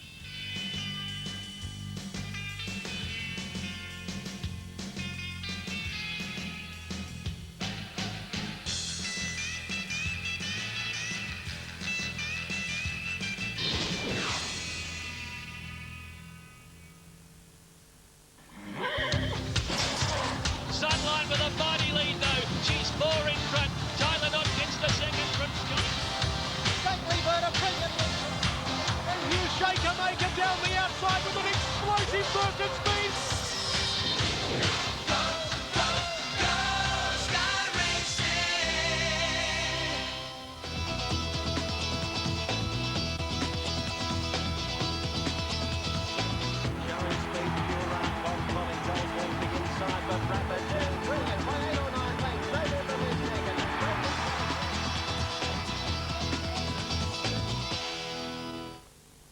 Hello and welcome to the Catching Pen. It's going to be a pretty busy program tonight. I'm Dean Caparella and my partner in crime tonight is Peter Davis. Peter, how are you? I'm good, Dean. It's going to be a busy night in respect of we've had lots of good racing. The Geelong Cup Friday night, Vic Peters' Roughhouse Affair last night at Wenty, and here to talk about the grading policy that really affects every participant, not just New South Wales, everywhere, I think. Exactly. In fact, there are plenty of issues to discuss tonight.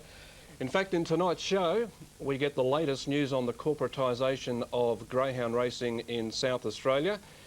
Shane McQueen will be joining us in segment number 3 tonight, and he'll be letting us know exactly how that corporatisation is going, and it's quite interesting at the moment down in South Australia. Well, they need a little bit of help. They, in fact, need to be pushed through quite solidly and have good increases in actual distribution, don't they, Dean? It's something like 9% now, and they're looking at 13. Okay. All right, so South Australian news on the show tonight, but more importantly, we're going to be discussing the grading policy. But first, joining us to have a look at the grading policy tonight, we have Don McMillan and also Dave Irwin. How are you, fellas?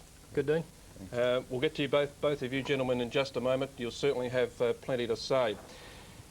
Okay, now during the week we had a letter sent in from the Chief Executive Officer of the GRA, Steve Rosier, and we did invite Steve or a member of his organisation to come on the program and discuss the new grading policy. That invitation was declined, and in part, as we have a look at the response, that letter read, "If you are aware of or in possession of information that relates to the soon-to-be effective grading policy, I invite Sky Channel to forward such information to the authority for referral to the grading subcommittee for consideration." Quite interesting, Peter. Well, I mean, it's a very brief part of that letter, but I presume it leans towards the amount of information we've received here at Sky Channel to let people show their grievances at this policy, and Dave and Don are both obviously going to be very much affected by this, and understand that people aren't happy with what's going on. It's November 5 when it's going to be put into place. It's going to effectively, in my terms, make New South Wales an island. People won't want to come here and people won't want to go away. That's almost Banana Republic.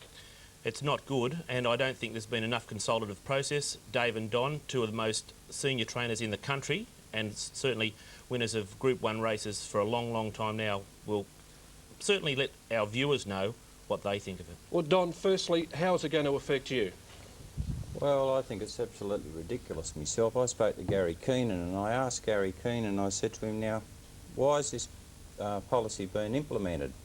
And he said to protect the New South Wales participants, that the prize money has got to stay in New South Wales. Now, the smaller states, like we're all Australians, we all belong to Australia, and in these smaller states we've got greyhound families that breed greyhounds specifically for the bigger prize money. Now, if we're going to be, as you state, made into a banana republic, it's an absolute disgrace that we can outgrade these greyhounds, and they've got no chance possible, any chance at all of coming to Wentworth Park. They'll go straight to Victoria. The GRA have implemented a market and promotions manager. I don't know what he's going to promote, because New South Wales races won't be promoted, it'll be just Victoria. And it's ludicrous. Do you think it'll weaken the standard of New South Wales Of course racing? it will. All these greyhounds from the minor states will just go straight to Victoria, and the Victorians now are coming up taking all our prize money, and they're just going to, their strength will be that much better, and they'll just come away and take the prize money. Now, I've got a lot of greyhounds through the years from Tasmania. Tasmania is a small state, breeds, last year, 1999, they bred 288 pups against 6,000 in New South Wales. Now, they've got 3 tracks, they've upgraded 2 tracks to Metropolitan. Now, none of those greyhounds will ever come to New South Wales again. They're just totally outgraded. It's ludicrous. They're a threat to New South Wales racing. And in that light, Dean, it must be stated that, in fact, at Launceston and Hobart, the winner gets $715. And what this grading policy basically does, it says that any graded race winner at Launceston or Hobart loses an effective race at Wentworth Park, where it's $3,000 to the winner. And that's what Donnie's alluding to. If you come here with 4 wins at Launceston, you've lost all your 5th grade. Why come? Well, what about a dog that wins at, say, Geelong and is still allowed to come to New South Wales and compete in a Grade 5, and they earn more money? Well, it's exactly right. It's $800, I believe, to the winner, and it's also the same case in South Australia. Strathalbyn has been purported to be a TAB track. You'd know as well as I do. There's about 6 meetings a year at Strath, $270 to the winner, and they've included Darwin as well. Pretty sad. It certainly is. David, what are your thoughts on the whole issue? Well, as a professional trainer, I think I could utilise this new system, very effectively for me. Most trainers, as we know, are all workers. They come home, they get into their, out of their work clothes and put their dog clothes on. They're going to have to ring their solicitor up to find out what grade their dogs are going to be able to get in. I've never seen a grading policy with so many clauses, and actually there are a few, as Tom Asprey pointed out in this week's Recorder letter to the editor, there are a fair few that make it that much more harder, that aren't very simple rules. The fact is, what I'm worried about, and as I said, it doesn't worry me because I just rely on dogs coming in. Once they've outgraded or can't possibly go any further, I usually send them off somewhere else and get another lot. I could, as a professional, I think I can utilise it to its maximum. In saying that, we're here for the benefit of ground racing, and I support Donnie. It is ludicrous. We need, when I say we, I'm with a particular group of people that we put a few suggestions to the GRA, and because I'm a dog trainer, just a dumb dog trainer gets out of bed at 4 o'clock in the morning and walks his dogs, this higher echelon of people in ground racing and actually in the club industry and etc., they don't think that we've got any input or any ideas that would be worthwhile listening to. I say to this, what right has any club official that doesn't own or train a greyhound, what right has he got of making up a grading policy when he hasn't walked one, fed one or paid for it? Naturally, graders can follow rules, but I doubt a lot of them making them sufficiently that's going to benefit the industry. Now, this is what I can't understand as a newcomer to New South Wales, and a lot of the groundwork or supposed groundwork took place before I got here. It seems like it's almost been rushed through, and I can't understand why the grassroots people weren't consulted. Well, interesting, David's got the New South Wales Gazette here, and it was released, I think this is a September edition, but I'm a registered person. I got mine last week. Now, it says here that it's going to be implemented on the 5th of November. Now, I know this has been a consultative process from within the GRA for some time, but, I mean, I don't know who authorised the publication of this, but, I mean, there's 27 rules here, but there's no rule number 8, so that makes it effectively 26. But, yeah, it seems like this is trying to be pushed through quickly. Dean, in saying this, they've formed a GAP committee, which is Grain Industry Advisory Panel, the GRA has, and it's been going for 2 or 3 years, but they're a toothless tiger. No one listens to them from the GRA. It's virtually just a band-aid. Exactly what this is a band-aid. This is a band-aid with no sticky tape to it. It's going to fall apart very quickly. The biggest problem here is we're not going to have any top-grade dogs for about 8 months, maybe 10 months. And as I said, I can utilise this to the maximum, and I suppose that there'll be a fair few other professionals who will too. Yeah. So we've got an advantage over the poor person that hasn't got the time to spend to read these rules. The worst part about this, it'll be implemented and it'll be a 6 months trial period. In that 6 months trial period, it's going to totally crucify New South Wales greyhound racing. I suggest to the GRA that they give it a 6 months trial period of input by the industry participants, and then look at it in 6 months. Leave it as we are. What I was alluding to earlier also, Dean, was the fact that this is a national focus, and Queensland registered persons and Victorians would not realise that right now the New South Wales GRA are intending to penalise greyhounds who win Wednesday twilight meetings at Meadows and Sandown, Metropolitan wins at Wentworth Park. They earned, I think, $500, I could stand corrected there, and Albion Park wins on a Friday. But in that light, the New South Wales GRA choose not to penalise greyhounds who win Wentworth Park meetings on a Tuesday night, which we all know is Gosford, $550. They don't penalise them. Where is the common standard? It's unfair for interstate greyhounds, and we need those people who bring twilight winners at Sandown to Wentworth Park not to be graded fourth grade. It's ludicrous. It's pretty hard to understand. If Steve Rosie is watching tonight, he's still invited to come on this program and discuss the grading policy. What I can't still understand is why it's being rushed through. Now, what I want to ask you, Peter, if there is enough of an outcry from the grassroots people, and all I've heard at the moment are people complaining about the grading policy. It's been complaint, complaint, complaint, yet it still seems like it's going to be implemented and go ahead. Yeah, well, if people make enough noise, will they listen? No.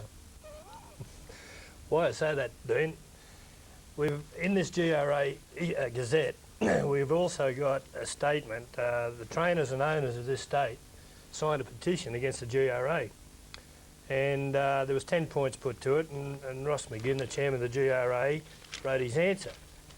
Now, his headline at the front is trainers petition laughable. Well, we say Ross McGinn is laughable. Years ago, we wouldn't have got 7 people to sign a petition. We've had something like, I don't know the exact number, but it was in the hundreds. Here's a chap that says it's laughable. He then, after addressing these 10 issues, and some of his answers are, in my opinion, laughable, they then hit us with a grading policy that is ridiculous. What we're doing here with this grading policy is another band-aid treatment that the GRA are giving us for the last 2 years. They don't seem to want to make the hard decisions. They just seem to want to fob everybody off. They don't want to listen to the industry people that are out there giving them a job. Richard Face made a step in the right direction when he gave us autonomy, complete autonomy of the grain industry through the GRA. What I'm saying to Richard is, if his advisors are out there listening, to give us back the industry to run as a commercial venture.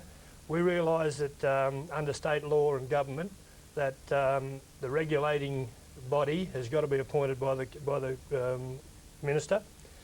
Let him appoint 3 people to regulate, and regulate only, because their performance in the last 18 months to 2 years has been abysmal as far as the commercial side of greyhound racing.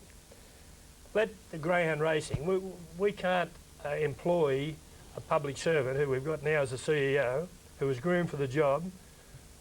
Possibly somebody higher up in Sport and Rec said that this was the man. The man has shown in 12 months that he's not capable of handling the job. He might be good for the regulatory side of affairs. Give us back the commercial side of greyhound racing. We would employ a person on a paid basis of his performance, which we can't do with a public servant because he's on a ratio, a scale, and let us get the game going. Okay. You know, because let Richard make the next step. He made a blue with the thoroughbreds. He had to continue on and make a second step there. Let him do the right thing here. He made 1 step in the right direction. Let him continue on and make the next step. Okay. Give us back the industry and let's get going. All right, well, thanks both for coming in, Don and Dave. In fact, there's plenty more I wanted to discuss with you, but we've run out of time.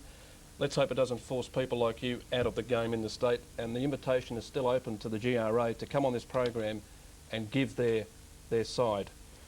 Let's have a look at other New South Wales news happening. The second NCA corporate evening for Monday is being held on October 23, Pete. Yes, certainly. It's the first one was deemed a great success by the NCA, obviously targeting new sponsors for the industry, and they've thought quickly enough to have another one immediately, so that's very, very good news. The Dave Alexander Memorial Heat's a long-standing race, formerly run by the GBOTA, now the NCA. The nominations for that close on October 23, which is Monday, so people who are interested in that restricted race ought to contact Don McKenzie, the secretary. Lily Pilly Lads are now at stud here in New South Wales, a wonderful dog who was, I suppose, best served in Tasmania. He ran some remarkable times down there. He's now at stud at Sam Coochie's at Calga, and he's apparently had a few matings already in Tassie and now looking to make more mainland success. and the industry's been saddened by the passing of Jack Feller, former NCA committee man of some long-standing, I think he was a treasurer, Dean, so unfortunately to the family we offer our condolences to Jack. Most certainly. Don McMillan, Dave Irwin, thanks once again. Thanks, Dave. Okay, time to go to a break here on the Catching Pen, but first up, let's catch up with a magic moment. This magic moment, so different and so new, but like any other.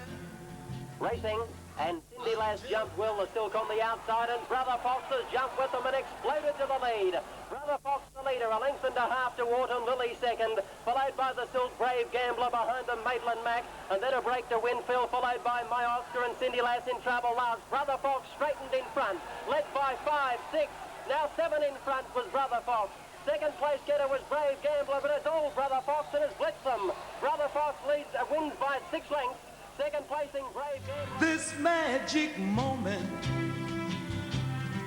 so different and so new. Join Brendan Parnell as he takes you to the heartbeat of Australian racing, far away from the fashion of Flemington and the glitz of Royal Randwick. See the country carnivals from a local view. Meet the people who are at the heart and soul of this great sport. And most importantly, you'll get all the good oil straight off the beaten track. Tuesday mornings during Inside Running.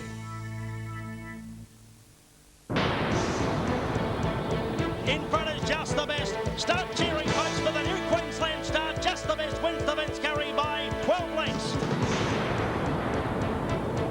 Just the Best about 4 lengths in front of Bob's One, and Just the Best back to the hometown gives a dazzling display.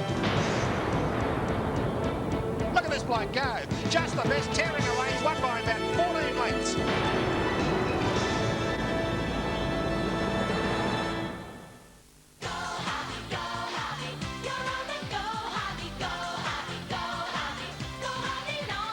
You'll have the best seat in the house when you're in front of a Samsung flat screen TV from just $499 for a 36cm model with teletext, $729 for a 51cm model, $999 for a 59cm model, up to an amazingly low $24.99 for our 68cm model with 100Hz progressive scan technology, picture-in-picture, teletext and Dolby Pro Logic.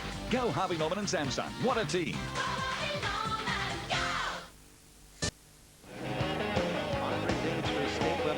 And finds the early lead from Good Vintage settling down. Make Haste and Autobahn Lizzie wide. Inside of those November Dina, followed by Frisky Rebel to the outside. Centrefield Lad and Undermined is last of all. 1 lap to go. Ivory Dancer, the pilot, out 2 lengths. Now getting to second, Autobahn Lizzie is nice and close tonight and up challenging for the lead. Behind them, November Dina, Good Vintage, followed by Centrefield Lad. Make Haste, Frisky Rebel and Undermined last of all in the back. And going to the lead now, Autobahn Lizzie's race clear. 3 lengths Ivory Dancer, November Dina and then Centrefield Lad, but around the corner and Autobahn Lizzie's nicely clear. Centrefield Lad's running on, but Autobahn Lizzie too good.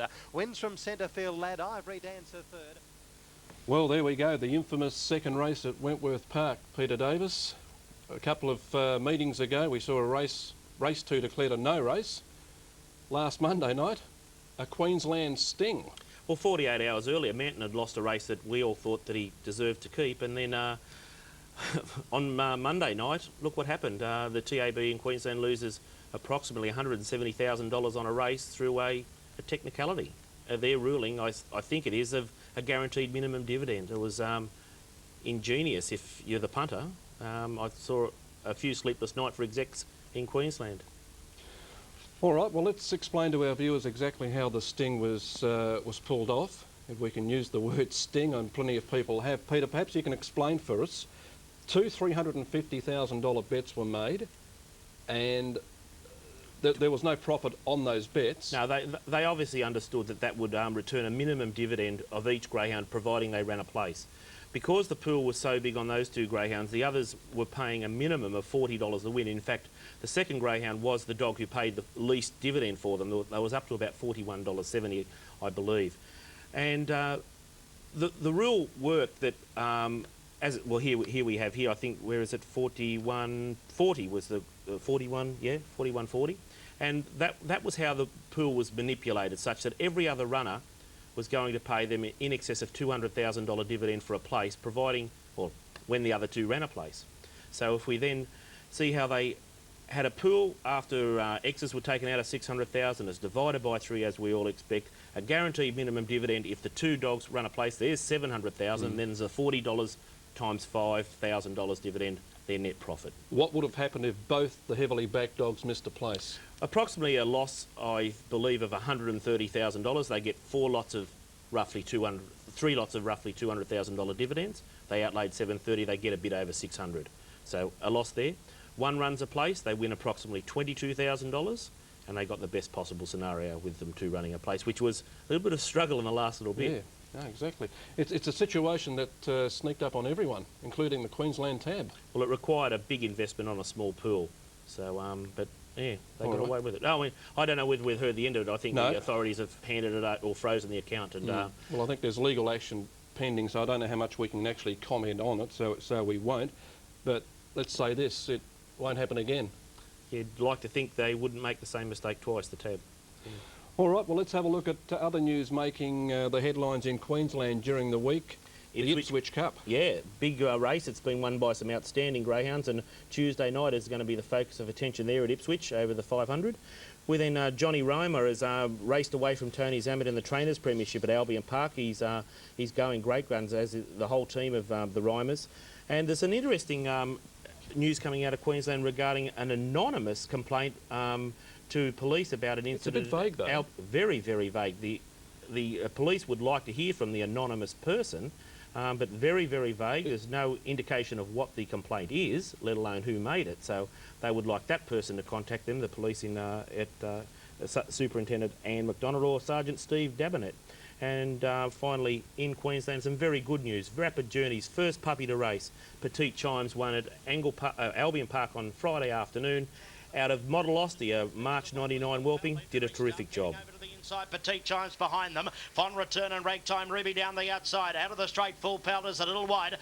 Petite Chimes rails through to second. Third, Legendary Stuff, followed by Fond Return. Out wide, a Ragtime Ruby, followed by Rosie Sands and a break to Whistle Peak at the tail. Off the back, Full Pelt is wide. Trying to get through. Petite Chimes almost does and joins the leader. At them out wide was Fond Return around the bend. Petite Chimes hit the leader, darted clear of Full Pelt, and the daughter of Rapid Journey is coming away. Petite Chimes to win.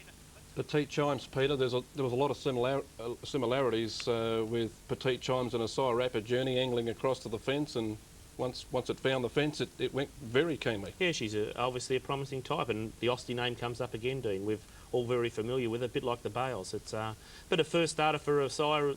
Doesn't happen all that often. Their first one's a winner, and he's off to a flying start. No, he deserves a break. Rapid Journey, who's a tremendous dog. Well, the big race in Victoria during the week, of course, was the Geelong Cup on Friday night, and Graham Bate had 3 runners in the final. The favourite, Canton Bale, Sue Ellen Bale, and of course, Latest Lad. Canton Bale was the most fancied of the trio, I think, although Sue Ellen Bale was pretty heavily backed. Yeah, well, Sue Ellen Bale, as we'll see now when we come into the race, she goes from box 7, and Canton Bale makes an error of sorts at the start. He doesn't get away quickly, but she goes straight to the front here, and the time's remarkable. Awesome. Canton Bale was checked out to the tail. Latest Lad tried gnarly, followed further back by 4 Amigos. Sue Ellen Bale 6 in front up the back straight. Miss Tantine tried gnarly, followed by Latest Lad on the outside and well back Canton Bale. But Sue Ellen Bale has got the cup won. Sue Ellen Bale 6 lengths. Miss Tantine second. 3 away third. Tried gnarly. Sue Ellen Bale scoring from box number 7 and trained by the master Graham Bate. Miss Tantine was second with Triton Early running third. An outstanding run of 25.34, and I believe she broke the early sectionals, the records for both the first and second sections. Outstanding performance. Yeah, it was quite interesting. I went to a function on Friday night in town with for Jet Pets, and I was having dinner later with Tony Lockett and the Wheelers, and Jan rang Brendan, the son, to see how the dogs went, and Brendan hung up on her, said, "The race is on, you fool." And she rang back and said, he said, Canton's got beat. And he said, "Well, what happened?" And he said, the bitch won nicely. Well, Andrew Bensley was on the spot there on Friday night, and he caught up with winning trainer Graham Bate. She stayed wide as expected, and really the race was over the first couple of 100 metres. It was over after the first 5 yards. Yeah. She come out humming. She was just hot to trot and broke both sectional records, and you can't do any better than that. 25.34. Yeah, flying. Yeah, She's hot to trot at the moment, which is good, yeah, coming up into all the big races. Yeah, the Melbourne Cups and Yes. the Super Dog Series, mate. Yes. You're only here, what, 5 minutes up the road from here. Bit of a thrill now, 5 Geelong Cups. Yeah, 5, yeah. Oh, it's a great... You love to win your hometown cup, yeah, you really do. All other cups, except for the Melbourne Cup, I love the Melbourne Cup. I reckon that's a ripper, and no, terrific, yeah, fantastic. You got to get Bart, mate. You got to catch Bart Cummings' record, haven't you? I'll never catch a Bart.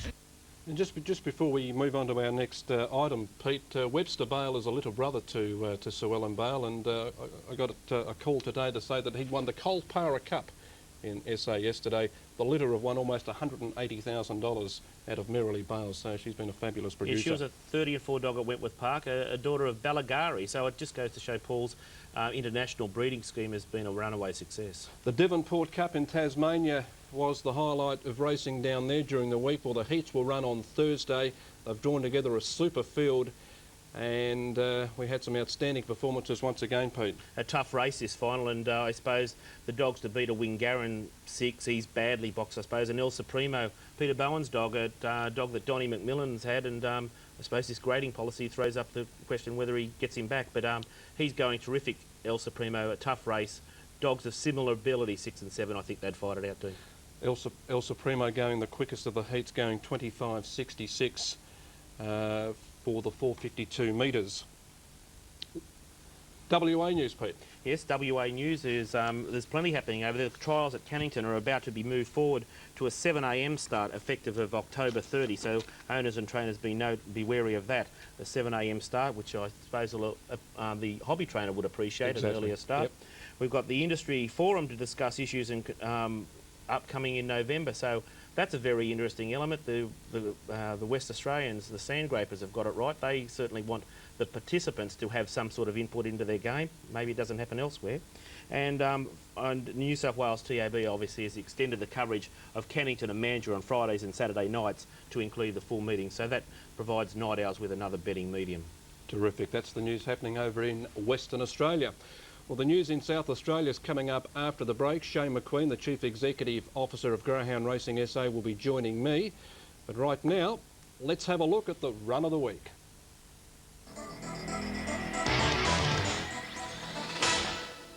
Eaglehawk trained stayer Leween was already conceding her rivals a decisive start in Tuesday's handicap at Bendigo before the boxes had been lifted.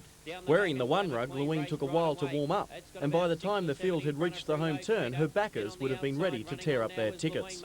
But watch for the amazing finishing burst in the home straight. Good lead. Rafiki Rose and Leween are running down strongly. Glamour Queen a length in front near the line. Leween flying. I think Leween might have got up and beaten Glamour Queen. There's nothing in it but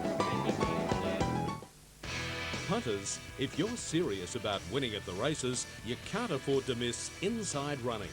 Tony Brassel leads the way with expert tips and the good oil on the ones to watch for the future. Plus, it's got everything you need. News, weather, track conditions, scratchings, track work reports, ratings and the latest betting markets. Get ahead of the pack with Tony's tips each morning on Inside Running on Sky Racing at Home on the Track. Greyhound fans, get smart, get the industry Bible, get the Greyhound Recorder. There's full form lift-out guides, classifieds with plenty of winners at bargain prices, feature stories and a whole lot more. Stud and club ads, industry issues, all the latest news, written by award-winning journos who really know greyhound racing. That's why the Greyhound Recorder is the nation's most widely read greyhound publication. The Greyhound Recorder, the original but still the best, out Thursday. Are you fed up paying too much for everyday merchandise? Remember the name, amazingbargains.com.au. Amazingbargains.com.au. Computer software, educational toys, quality Manchester and the world's most popular range of perfumes slashed. Get online and find your favourite brand now. Secure internet payment service provided by the National. Amazing Bargains provide delivery Australia-wide. These prices only at amazingbargains.com.au. Trying to hold off the oncoming Storm Song, and Storm Song takes the lead. It's the American, the Horse with the two-length lead. Spinning World trying to reel him in. Sutsky at the bullet of Singsfield. Sutsky takes the lead. Go the heart of a champion. Trying to get him his alphabet soup. Cigar on the outside.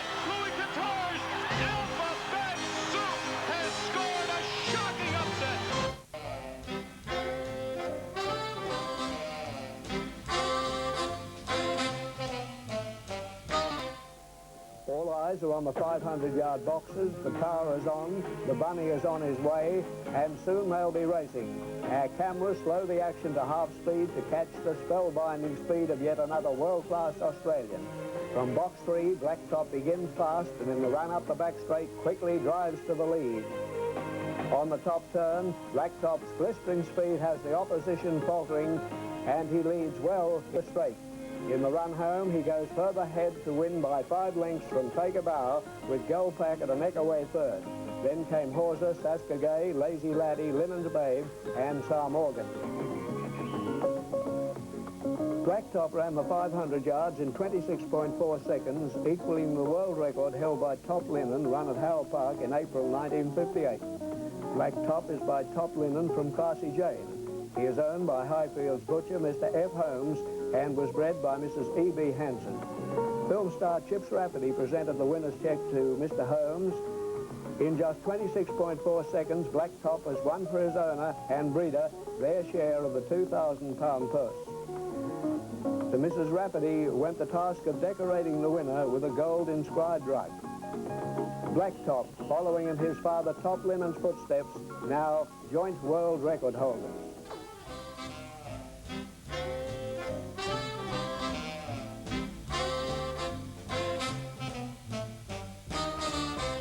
And welcome back to the Catching Pen. We're about to have a look at South Australian news right now. And there's been a bit of a revolution down there in the last 12 months or so, and the Chief Executive Officer of Greyhound Racing SA, Shane McQueen, has popped in for a bit of a chat. Shane, good evening. Yes, good evening, Dean. Shane, would revolution be the right word to describe what's been happening in South Australia? Certainly, Dean, there's been a lot of structural reform initiated by the South Australian government. I think corporatisation was the first issue that they developed with setting up and establishing 3 not-for-profit companies to govern greyhound racing, which is, I guess, a radical move. It's the first time that's happened in Australia's history. So we've got established now under Constitution the way that we conduct and operate greyhound racing, and likewise with the other 2 codes. So we're actually a corporate entity which is limited by a guarantee and in effect a $2 company.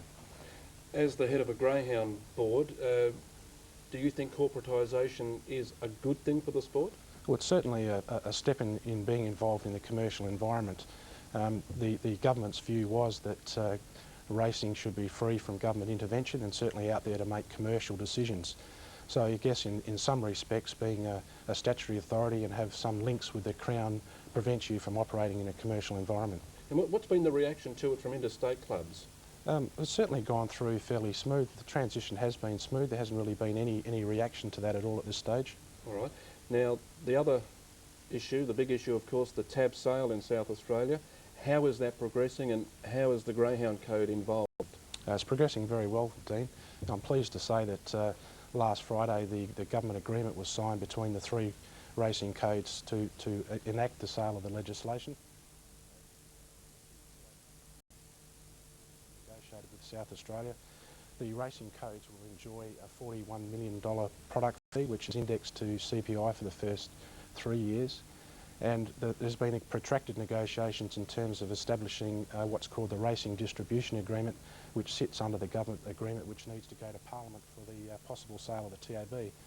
And I say that because all of these negotiations are dependent upon, firstly, the legislation passing through the lower house of Parliament in South Australia, and then the TAB. I guess in the political circumstances with the more recent defection from the Liberal Party of a person to an independent, the government is not as confident as it was in terms of that legislation going through. But it's very important for the 3 racing codes in South Australia, in my view, that happens. The increased product fee arrangements will give the racing code some increased viability, and certainly with what's happened in South Australia in recent times with the level of TAB distribution, the viability of the code has suffered, and there's been a widening gulf between what's been distributed in South Australia and the likes of New South Wales and Victoria. Well, what's the bottom line? What's the projected outcome for greyhound racing, say, in 4 years' time? Well, that's the exciting part, Dean, is that part of this process we were required to renegotiate what's called our intercode agreement, which is the amount of funds that's distributed between the 3 codes themselves. Previously, under legislation, greyhounds received 9% of that distribution, although in effect they had a national market share of 13.73 last year.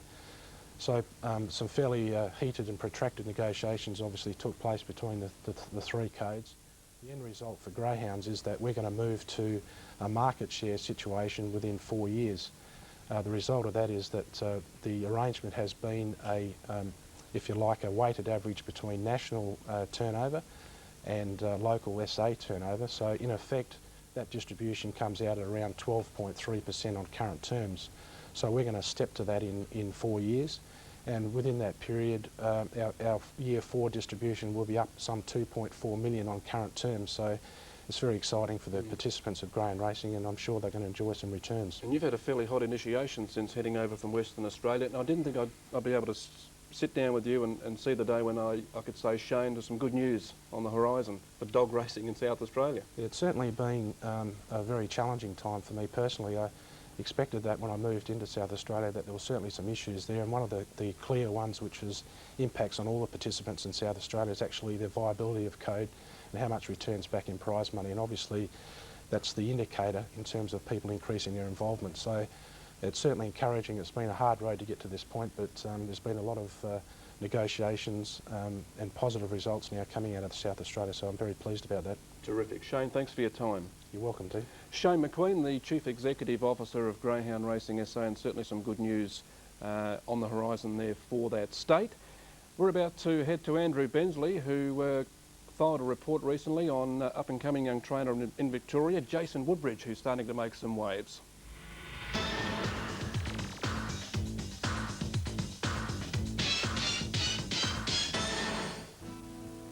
Well, Jason, you've been in greyhound racing for a fair while, but this empty paddock you've got dreams of, mate. Yeah, that's right. I want to start in January to build a house out here, and try and build a lot of runs with bull rings and get the facilities that I really need and want to go on with training. So you've this was your father's property. Yeah, that's right. That you were originally built on, but you've got major plans anyway. Yeah, well, just over behind us in the paddock over there, there's 4.5 acres, which I want to buy from my old man and put a house on and a kennel so that we can live out, and my dream to be a good trainer. And I think you do need the runs, you know, a lot of free galloping, and I don't think walking's a big thing. The kennels you've got at the moment, I know you're a bit shy about them, but you've got to start somewhere these days. I mean, you don't see a big trainer going into a whole new setup first up, do you? No, that's right. You do have to. I'm just a bit impatient. As we stand here and behind us, empty paddocks, rubbish pile, you've got to get a match to that, son. Yes. But we'll come back in a few years, and you'll be like Glenn Rounds and the rest of them. I hope to be anyway. Let's go inside and have a look at these pups. Yeah, no worries.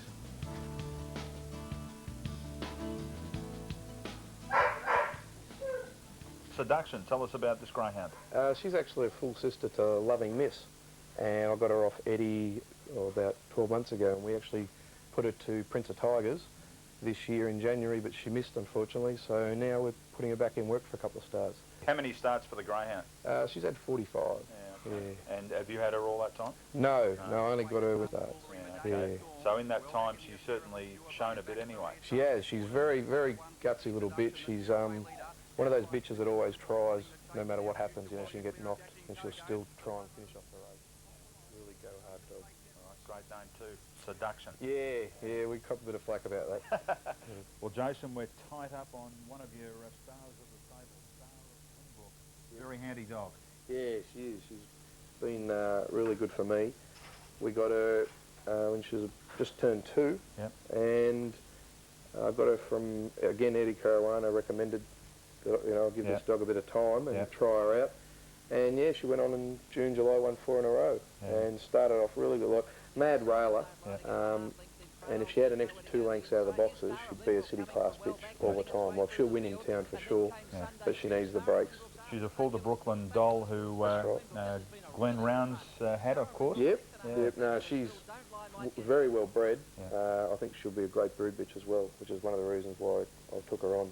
I mentioned Glenn, and you mentioned Neville King earlier. I mean, they've been great to you, as well as Stam Wardle. Yes, no, they've all been good. Neville King took me under his wing with Lady Pizzazz, and really introduced me to a guy in Lang Lang, a muscle man, Johnny Clay, and he's taught me how to read blood and do all those sort of things, you know, which is pretty hard for a young guy to get to know, because a lot of people don't want to tell because it's such a competitive sport. Yeah. And I think that course that they do now, the Victorian Greyhound course, is sensational. I had a guy come out, a young kid, buy a pup, and he was saying, you know, how do you do this? And I said, well, look, this pup won't be ready to race for another 12 to 15 months. You could go through that course and you could do what I did. I learnt as I went with Lady Pizzazz, and I was just lucky that I got a good one who virtually, she taught me how to train with, you know, with Neville and Glenn and Stan all helping out. Well, Jason, this is where it all sort of began for you. Great little mum now, Lady Pizzazz. Yeah, how did it all, you sort of got into a group of people that owned the Greyhound that raced under Joe Hilly? Yeah, that's right. I actually got in with a couple of mates, Mark Veazey and Sean Corcoran. Yeah. And we bought the pup at a young age from Neville and Kay. Right. And yeah, got her broken in and at Tooradin and took her to Joe Healy's, and she was showing a lot of potential, so he sent her over for the Oaks in WA. Right. She raced for a couple of years with Joe. Yep. Then you took her over. That's really was the first greyhound you trained? Yeah, this is the first greyhound. Yep, that's right. She's when we got her back, I actually just started walking her a couple of k's in the morning at night. She's really nice. She's a placid, I guess, being a mum of, what, 4 or 5 times, she's been pretty good. She has. No, she's got a great nature. Yeah. The whole litter have, though. Like when you get to know the Zazoim and that, they're just great-natured dogs that could run. Yeah, but she's just a pet now. She'll stay out here for life. Yeah. The last litter, what, world title, you sent down to Glen Rounds? That's right. They're only 4.5 months old. Right. Yeah, I hope that'll be a really good litter to finish her off. I don't think we'll have another one with her. Right. That'll be it. Yeah. We'll How wait old and is she see. now?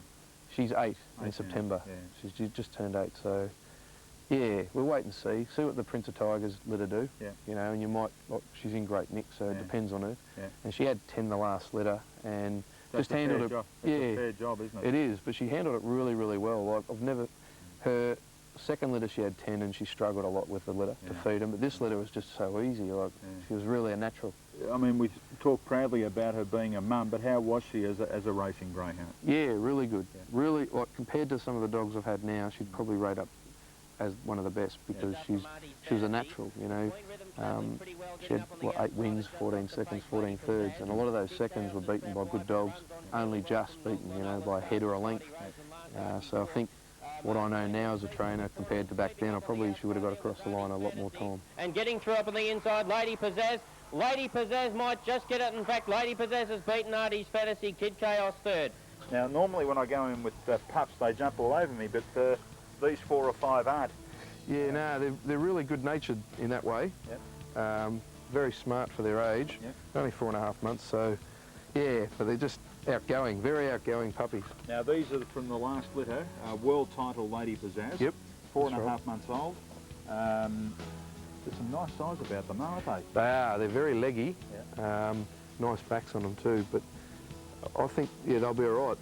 All of the pups in this litter are very outgoing and very advanced. Like in the first 7 days, they were all leaving the whelping box, and we had trouble at night. You had to make sure they stayed in there. Right. But no, they're quite funny. Well, they've got no interest on us, mate. No. We're standing here on our Pat Malone while the cameraman is being moved. Yeah. And what's the future hold for yourself? How do you feel about it? I know you've got a lot of work to be done here where you've got your kennels at Narry Warren in Victoria, but how does the future hold for you? Oh, I think if everything goes how I want it, yeah, really good. I'm looking forward to it. Like, I've just purchased a 6-dog trailer, and yeah, I'll get this house built and these runs, and yeah, look out, we'll have a good shot at it, I reckon, for sure, for sure.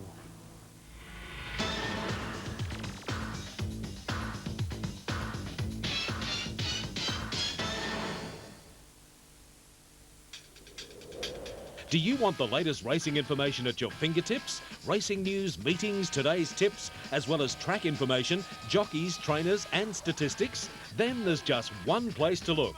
www.skychannel.com.au. That's right, Sky Racing is on the net. So visit us today and join the winning team on Sky Racing at home on the track. Does 50,000 look like? It could be a racehorse. land, 2 new cars, a huge novelty check, or cash. But first, you need to look here at Cardiff Toyota and Newcastle Mazda's great $50,000 giveaway. All you have to do is buy a new Toyota, Mazda, Kia, Subaru, Daewoo, or choose from over 400 quality used cars, and you could be the winner. It's happening now at Cardiff Toyota and Newcastle Mazda. So that's 50 grand. That's great. Are you aware of Seedal's oral care range? For your confidence, Seedal Fresh Breath and Seedal Mouthwash. For sparkling teeth, Seedal Spearmint and Cormint. For value, for protection for sensitive teeth, Seedal Medicated Toothpaste. And for whiter teeth, Seedal Whitening Toothpaste with unique Delbrite. Seedal, proudly Australian made and owned, stands for quality and value. Buy your Seedal today.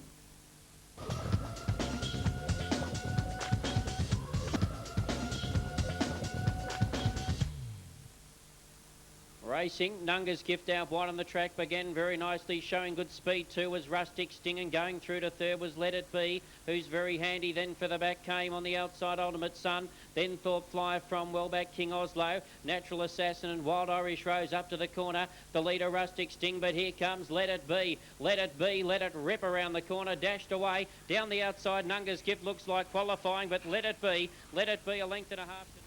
And welcome back. That was one of the semi-finals of the Vic Breeders held at Bendigo last Tuesday. The final is this coming Tuesday, and that's the box draw. Speedy Silk Cab drawn in 1. Let It Be, who we just saw, win in 4.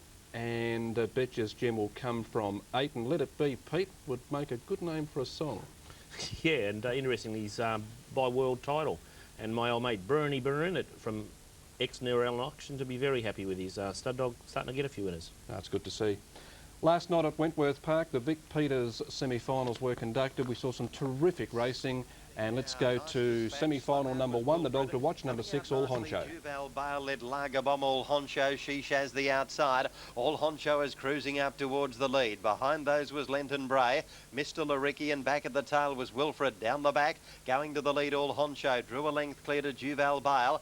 2 off to She Shaz, followed by Lager Bomb, and then Lenton Bray, Mr. Laricki, and back at the tail was Wilfred, but around the corner, All Honcho turned in front, 2 or 3 on Juval Bale. All Honcho wins the first semi.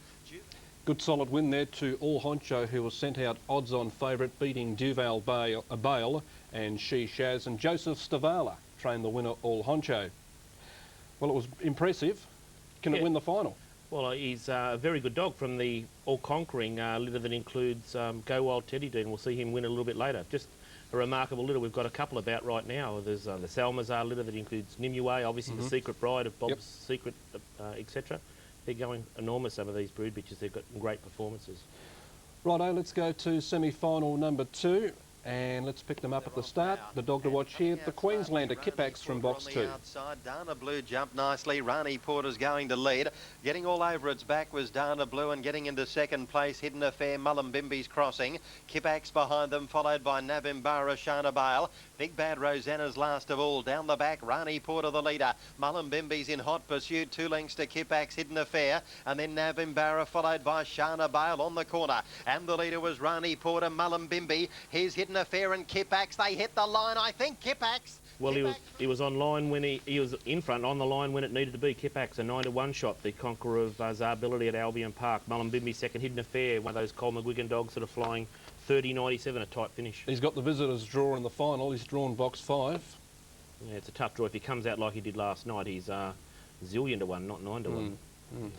Well, I thought the most impressive of the semi-final winners last night was Alan's Token.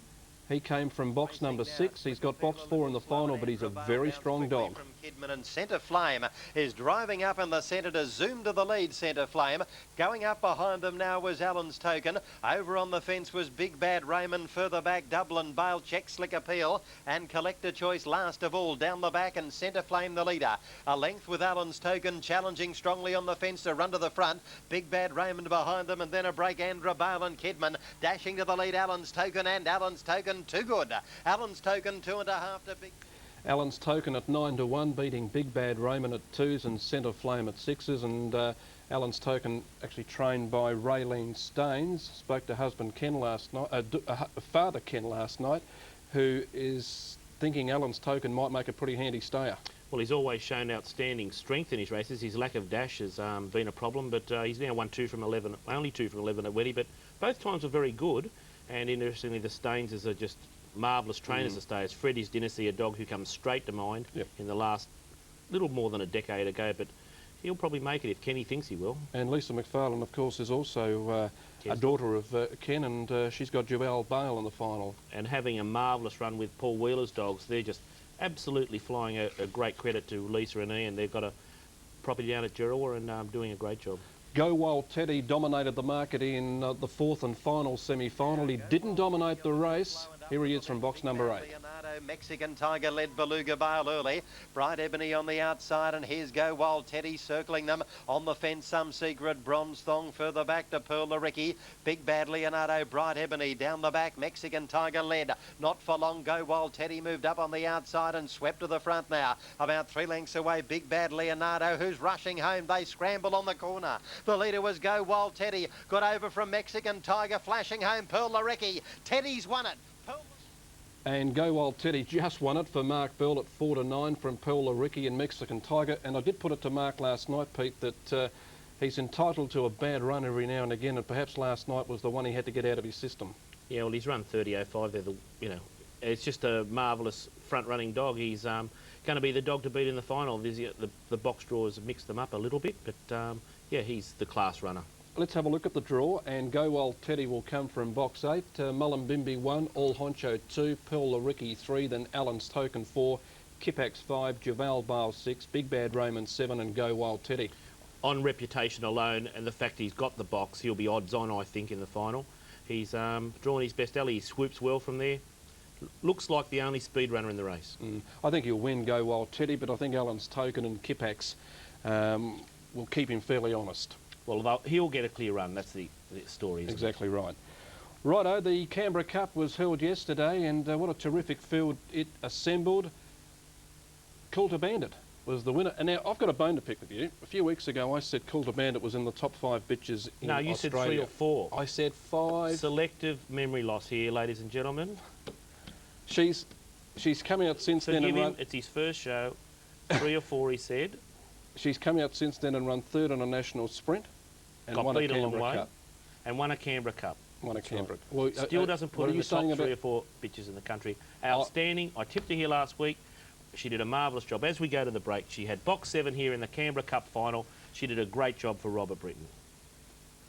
Racing, Coulter Bandit began only moderately, but now it's going to the lead. Stately Bird got away beautifully. Moving up on the inside of those now, Soul Caliber, Carolinga. The next one, Wee Silver Boy, and check to the rear, Sugar Fox with Yosemite Saint. Coulter Bandit down the back, dashed away in the cup. It's 6 on Stately Bird giving chase, and Carolinga running a race on the inside. They were followed by Solo Title, Wee Silver Boy, Sugar Fox, and Yosemite Saint on the corner. Coulter Bandit clear, one danger, Carolinga. No danger, Coulter Bandit in front, and Coulter Bandit. Thursdays, join form expert Tony Brazel along with Matt Browning for Trials and Tribulations. As a regular at early morning barrier trials, Tony finds them an indispensable tool for picking the standouts from the slow coaches, the ones that are ready and the ones to watch for the future. He'll also point out the quirks and patterns that could affect a horse's performance, giving you the vital edge in your quest to back a winner. It's not about guesswork. Trials and Tribulations on Sky Racing.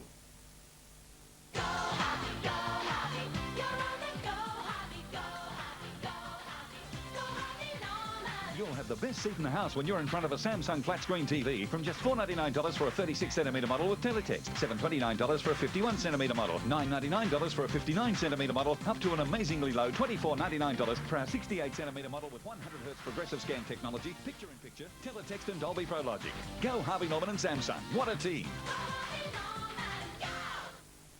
Start the test. Cue the ball. Release the boy. Attach the toddler.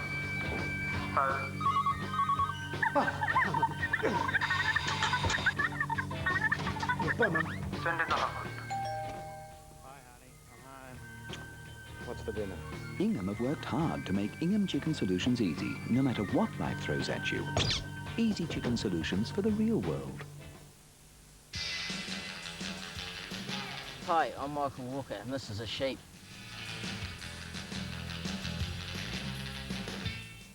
But I guess you Aussies know all about that.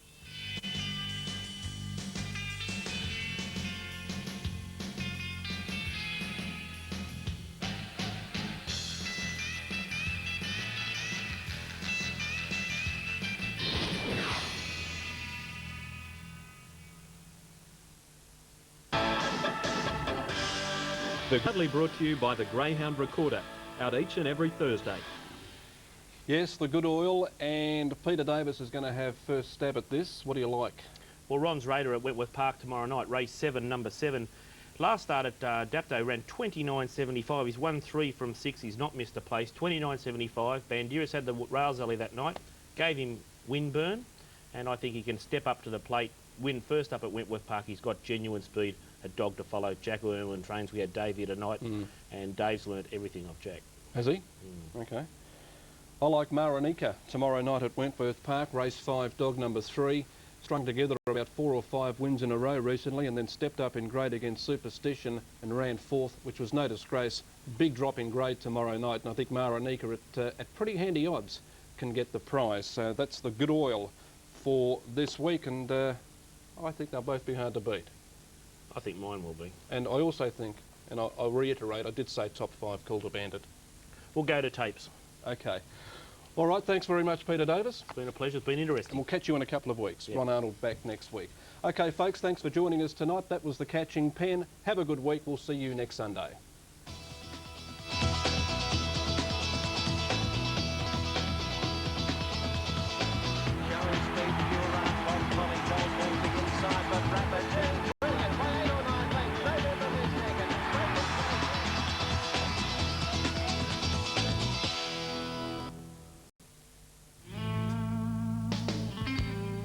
Join Brendan Parnell as he takes you to the beat of Australian racing, far away from the fashion of Flemington and the glitz of Royal Randwick.